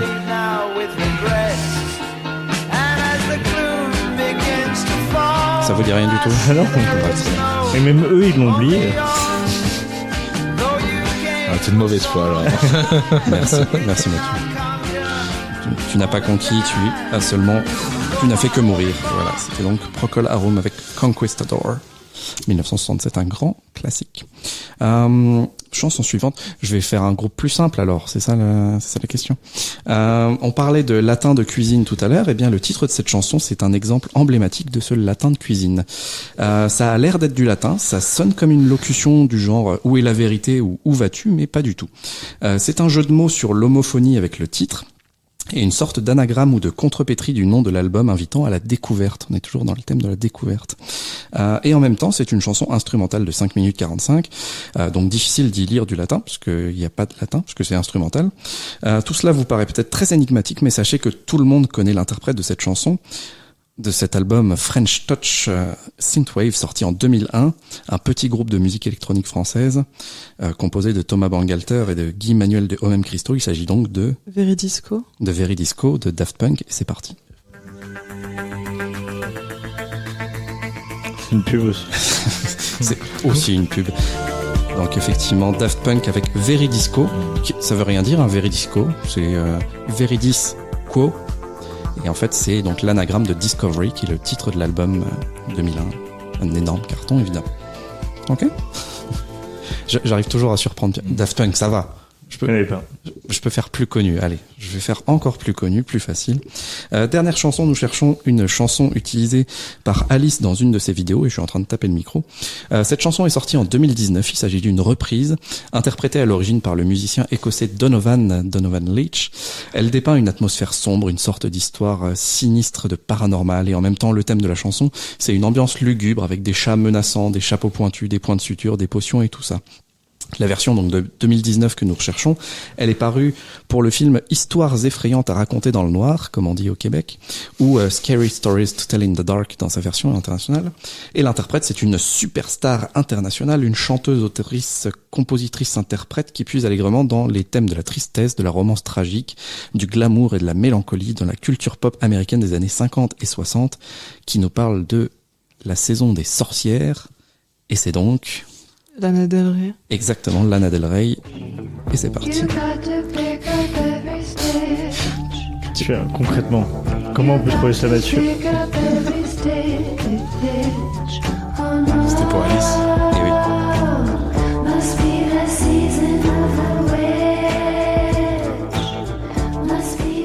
Tu vas pas me dire que Lana Del Rey, c'est pas connu, quand même. Pas de commentaires, donc on considère que ce jeu était vraiment beaucoup trop difficile. Non, ça, t'as fait pire. T'as fait pire. Quoi de neuf, docteur, sur RCF en Lorraine. Ça va? Très bien. On est toujours avec Alice Durand et Mathieu Pilon, ça se dit Pilon. Pour cette nouvelle et dernière émission de Quoi de neuf, docteur, je vous propose une dernière tournée. Que s'est-il passé dans le fleuve Mississippi en 1812? Ouais, voilà. C'est un peu... C'est vague? Il y a eu des vagues dans le Mississippi. Est-ce qu'on a une idée de l'endroit du Mississippi? Parce que c'est un fleuve qui fait genre quand même 4000 km. Est-ce que c'était la guerre, un lien avec la guerre anglo-américaine? Pas du tout. Pas du tout. 1812, Mississippi. C'est déjà les États-Unis, cet endroit-là? C'est pas loin de New Madrid. Ok. De Nouvelle Madrid. De New Madrid. De New Madrid. New Madrid. En accent à la fois anglais et espagnol, enfin c'est... El Nuevo Madrid, comme dire. C'est les États-Unis, c'est la conquête de l'Ouest, c'est... Pas du tout. C'est dans le Mississippi. C'est le fleuve, hein, Mississippi. Oui. La question, c'est qu'est-ce qui s'est passé en 1812? Ouais, il y a eu un truc assez fou. Est-ce que c'est en lien avec l'activité humaine? Non. Ok. C'est en lien avec l'activité animale. Des fois, je réponds de manière très très dédaigneuse. Non, mais Je y a suis pas de désolé. souci. Animal, naturel. C'est mes restes de prof. Naturel, ouais, tout à fait. Naturel. Est-ce que c'est, en fait, il y avait le cours du Mississippi qui était tout à fait tracé d'une telle manière, et à un moment, il y a eu un tremblement de terre qui a fait dévier le cours du Mississippi, qui lui a fait... On n'est pas loin, mais c'est pas ça. Ah bon. Mais il y a eu un événement qui a changé quelque chose. Qui a changé le cours du Mississippi. Qui a changé le cours de l'histoire. Qui a changé le cours de l'histoire. Très bonne émission d'ailleurs, écoutez. Le cours de l'histoire. France Culture, évidemment. Xavier Mauduit, tous les matins. Tous les matins, je crois 9h. 9h. Bah, quand on est en cours, c'est compliqué à écouter. On peut pas écouter. Mais Parce le que- Mississippi, je sais pas, une sécheresse terrible qui a fait que... Pas du tout. Une inondation? Non.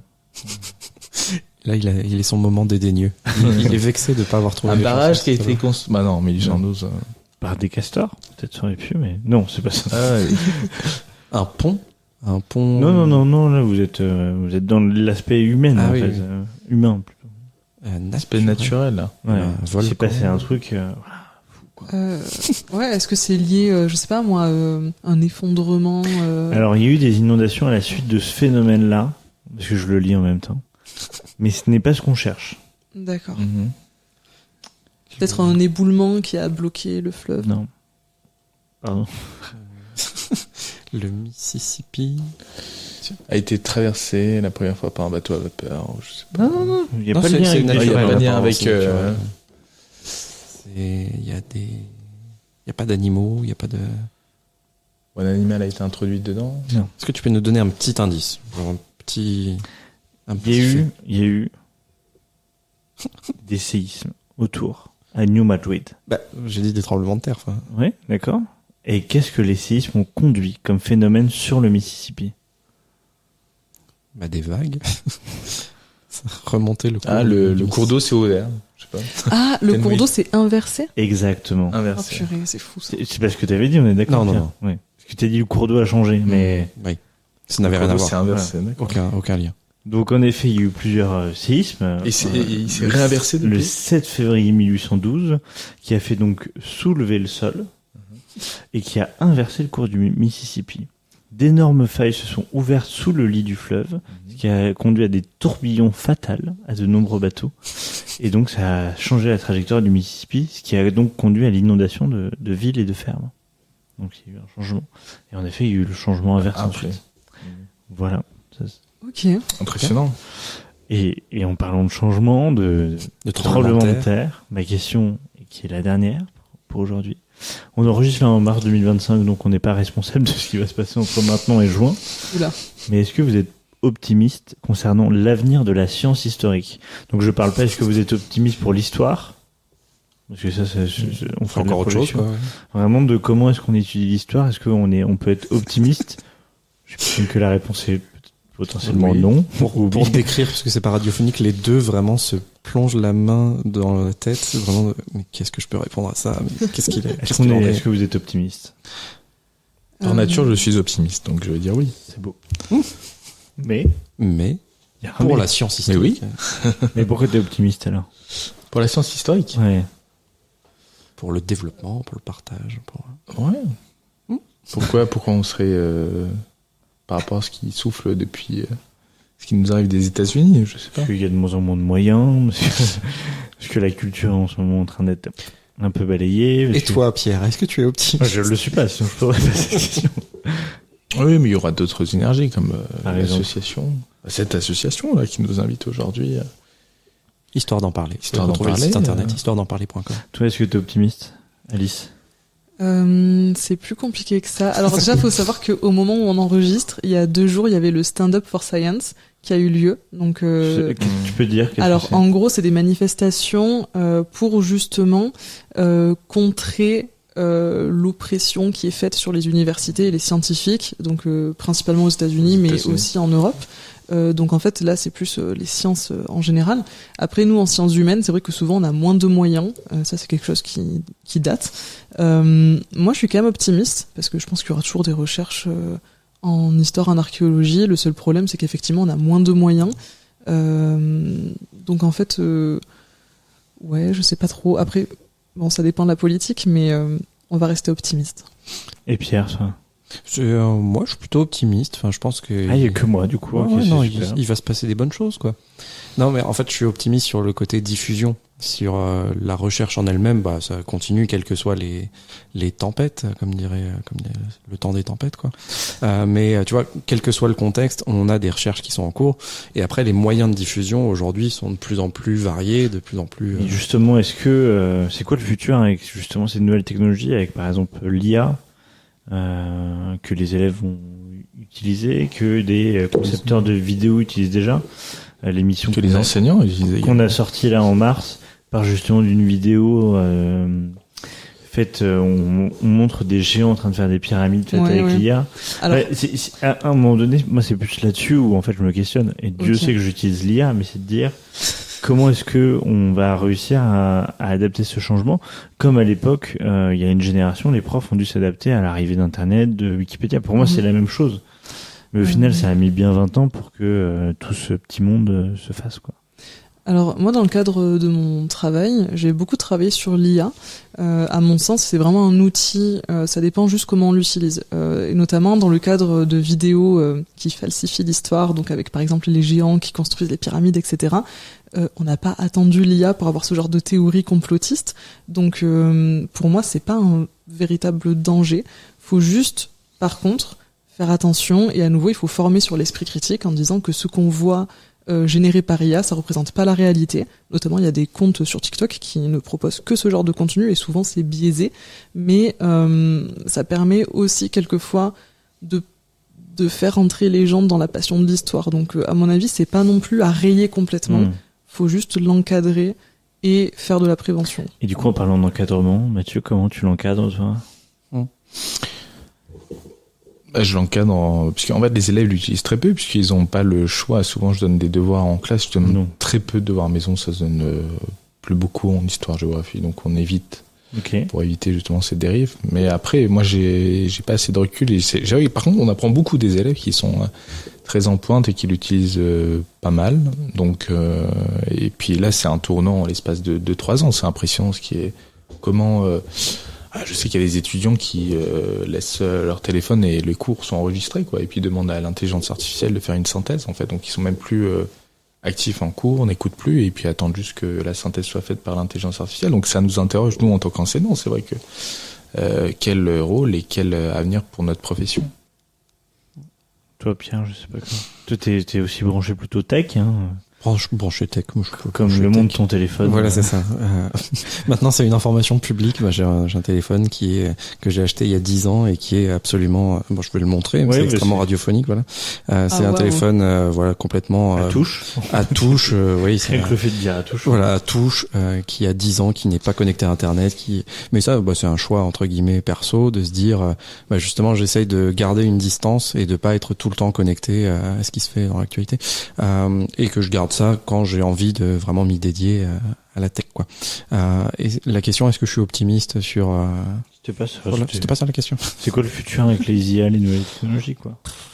C'est compliqué à estimer parce que tu vois, il y a plein de champs d'application possibles et il y a plein de volontés d'application différentes aussi. Tu peux avoir des bons usages, des mauvais usages. Tu vois, il y a le bon chasseur et il y a le mauvais chasseur. Le bon chasseur, il prend. Quoi de neuf, docteur, sur RCF en Lorraine? Bon, trêve de plaisanterie. Dernière petite question. On parlait tout à l'heure de ta vidéo sur le salut romain de Elon Musk. Oui.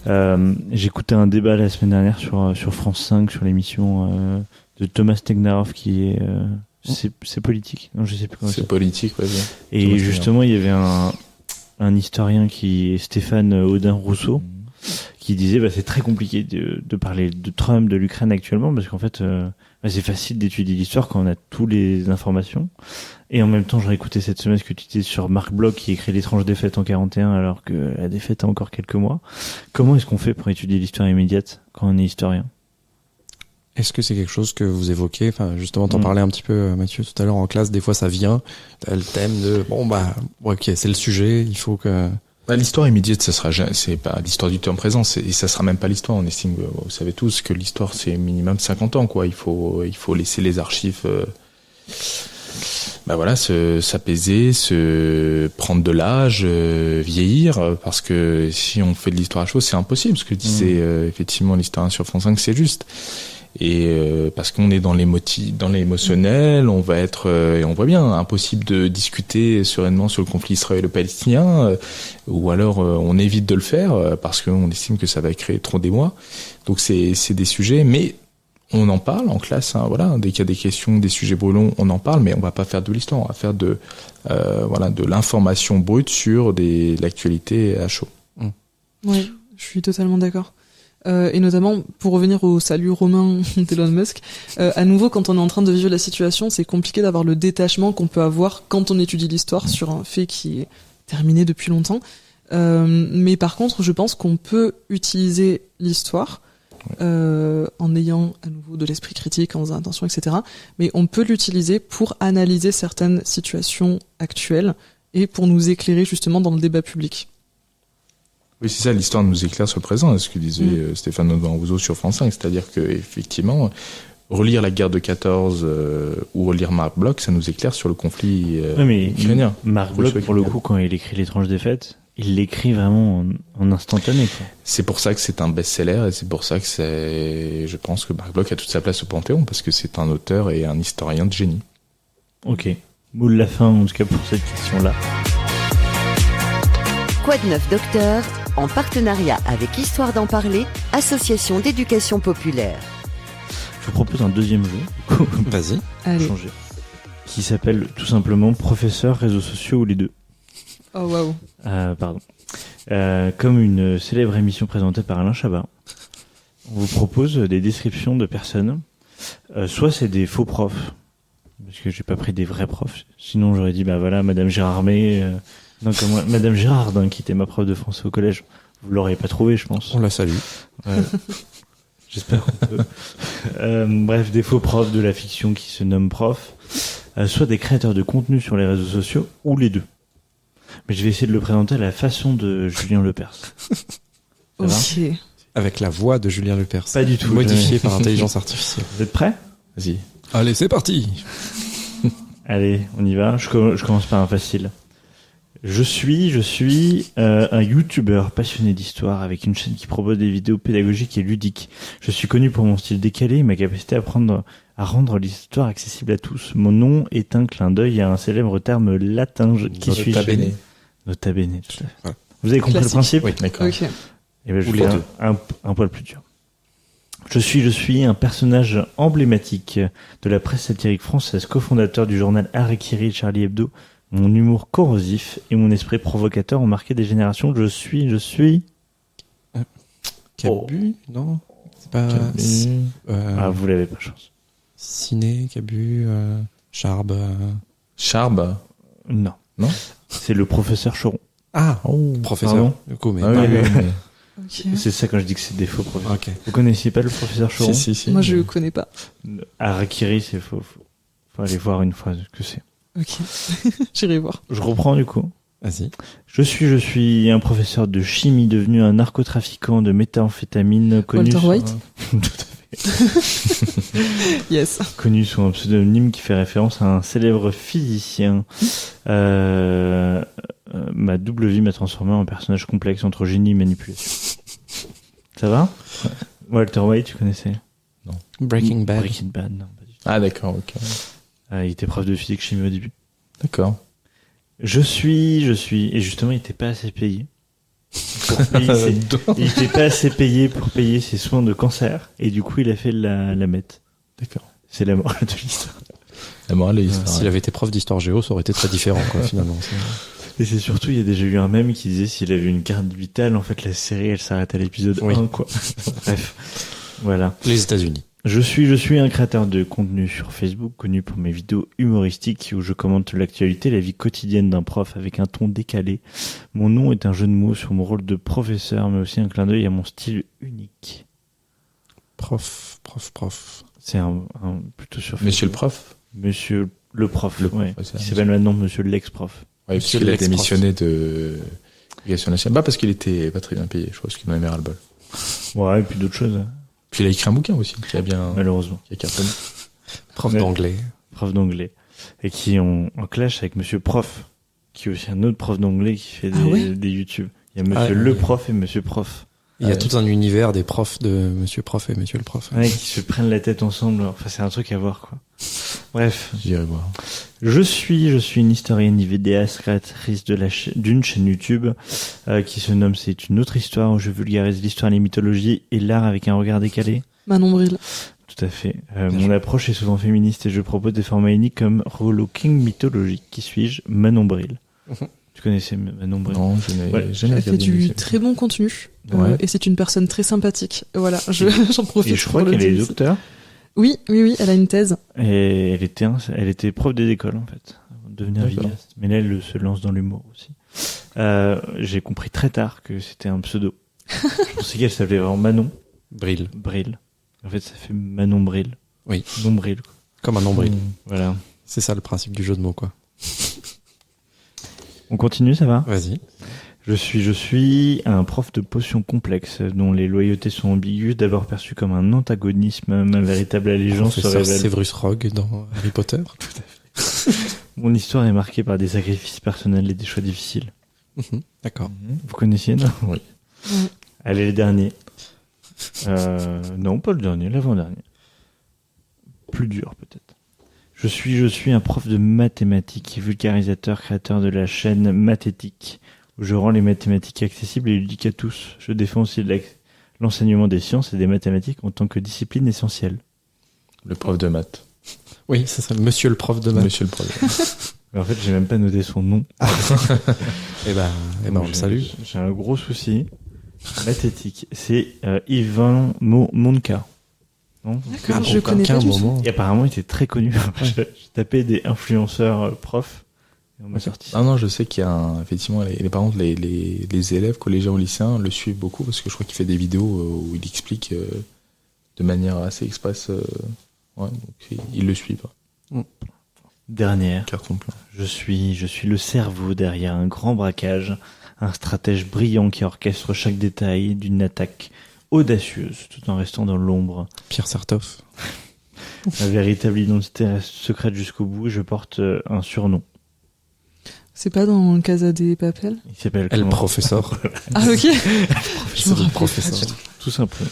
Ça va? Ça a été pour ce jeu? Très bien. Quoi de neuf, docteur, sur RCF en Lorraine. Et ben, je vous propose qu'on passe à la dernière partie qui s'appelle Excusez-le. Puisque vous l'avez vu, depuis le début de l'émission, on est sur un repas, il y a eu la mise en bouche, le cocktail, les tournées, et là on est à la partie où malheureusement, même si on essaie de faire avec modération, il y a cet esprit qui débouche sur une pensée un peu compliquée, une pensée pas bonne, une pensée où souvent l'oncle, la tante, le père, la mère, le fils, la fille dit excusez-le. Donc, on vous laisse une carte blanche pour partager un coup de gueule, un coup de cœur, une recommandation culturelle ou scientifique. Bref, partager une anecdote insolite, tout simplement raconter sa vie. Cette partie, c'est excusez-le. Je ne sais pas qui de vous deux veut commencer.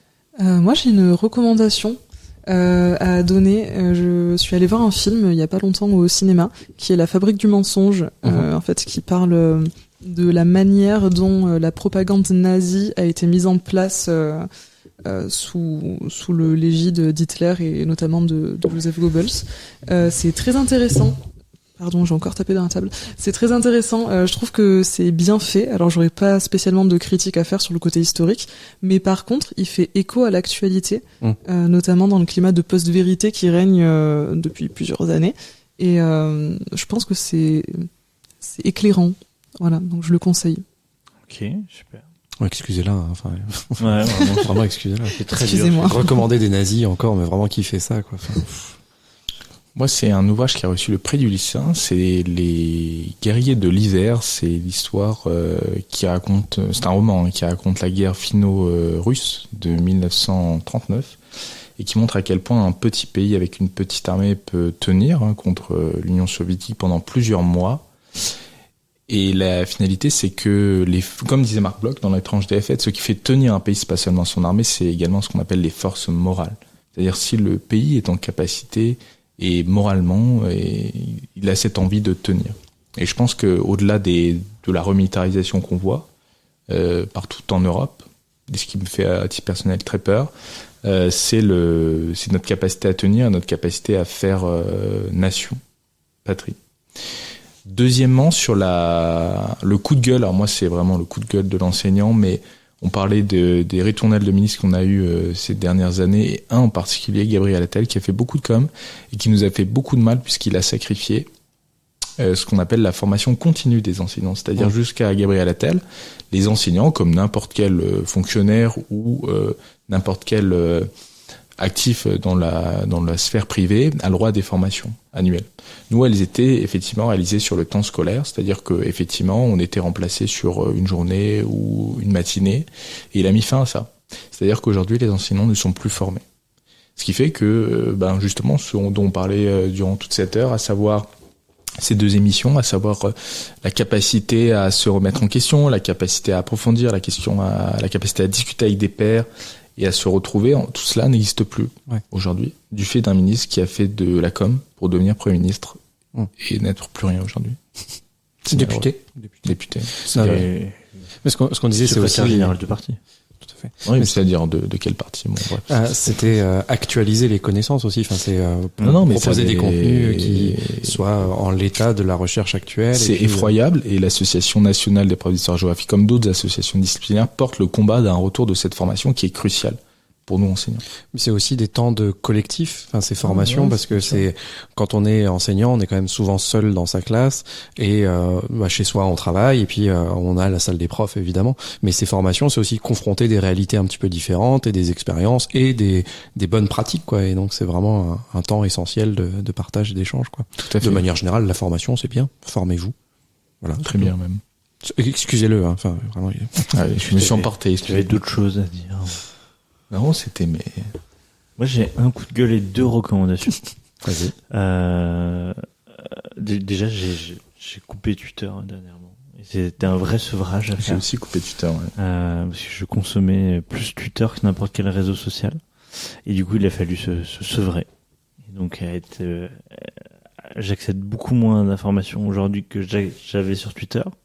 Donc faut en être conscient et aller lire ailleurs pour compléter. Donc plus de travail.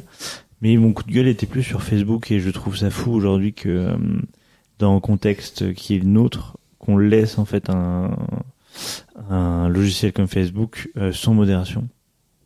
Je regardais notamment les articles du Monde qui fait un super travail sur la synthétisation des échanges là qu'il peut avoir entre l'Ukraine et les États-Unis, etc., avec des sortes de petites pastilles d'images qui permettent de lire assez vite avant d'aller sur un article. Et je regardais malheureusement les commentaires, et là tu te dis vraiment qu'il y a en effet des gens qui sont complètement incultes, mais il y a aussi énormément de bots qui sont sûrement russes, avec des types qui clairement disent on va reprendre notre Ukraine, ça nous appartient, enfin avec des pseudos africains. Donc en fait ça se sent que c'est du bot, quoi. Et moi ça me questionne beaucoup sur comment à un moment donné nous Européens on peut se laisser faire, en fait, de laisser totalement cet aspect-là et se dire en fait on s'en fout, alors que je pense que dans le modèle économique d'un Facebook on a une part importante. Si demain il y a un rideau qui tombe sur l'Europe, on coupe nos réseaux sociaux, en fait Facebook, Twitter ferait la gueule, quoi. Et comment on peut se faire taxer d'un côté aux États-Unis et ne rien faire en face, et de rien faire sur les réseaux sociaux, ça me laisse pantois. Et Dieu sait que j'aime les réseaux sociaux. Est-ce que ça te fait peur du coup? Non, ça me fait pas peur, c'est juste que je me dis en fait ça t'énerve. En fait, ça me rappelle aujourd'hui Facebook, parce que du coup j'étais sur Twitter où là c'était clairement parti orienté. Facebook me rappelle vraiment la fin des skyblogs, en fait. C'est devenu une sorte d'anarchie là, avec des trucs où j'ai beaucoup de contenu pour lesquels je suis pas abonné qui me tombe dessus. Je t'en envoie beaucoup, Pierre, sur le foot. Il y a des trucs sur le foot qui me rendent ma boule, mais c'est pas le sujet de l'émission. Mais c'est plutôt les bots, quoi. Mais sur les médias sérieux qui ont pu avoir des bots, qui conduit quand même aujourd'hui certains politiques, certains médias à arrêter les commentaires. Enfin, c'est le fait que ça parasite un petit peu l'ambiance, quoi. Ouais, et puis que la réflexion. Que en fait, il y a une partie, en effet, c'est des mecs qui disaient ces mêmes conneries dans des comptoirs de café il y a quelques années, mais en plus de ça, il y a des robots qui leur répondent, quoi. Et donc, si je peux résumer, ce qui vous fait peur à tous les deux, c'est le bruit des bots. Le bruit des bots. Ah, d'accord. C'est bon. Oui, pas que, mais puis après, de là, le sentiment de, la peur est mauvaise conseillère, on le sait tous, mais Je pense qu'il faut être lucide sur la situation, expliquer continuellement et puis avoir foi dans le système démocratique et dans notre République. Hein. C'est le discours. Je relisais récemment, encore un coup de gueule, le discours de Macron là. Bon, il y a plusieurs mois sur le retour de la guerre en Europe. Je relisais le discours de Jaurès en 1913 sur la loi de 3 ans.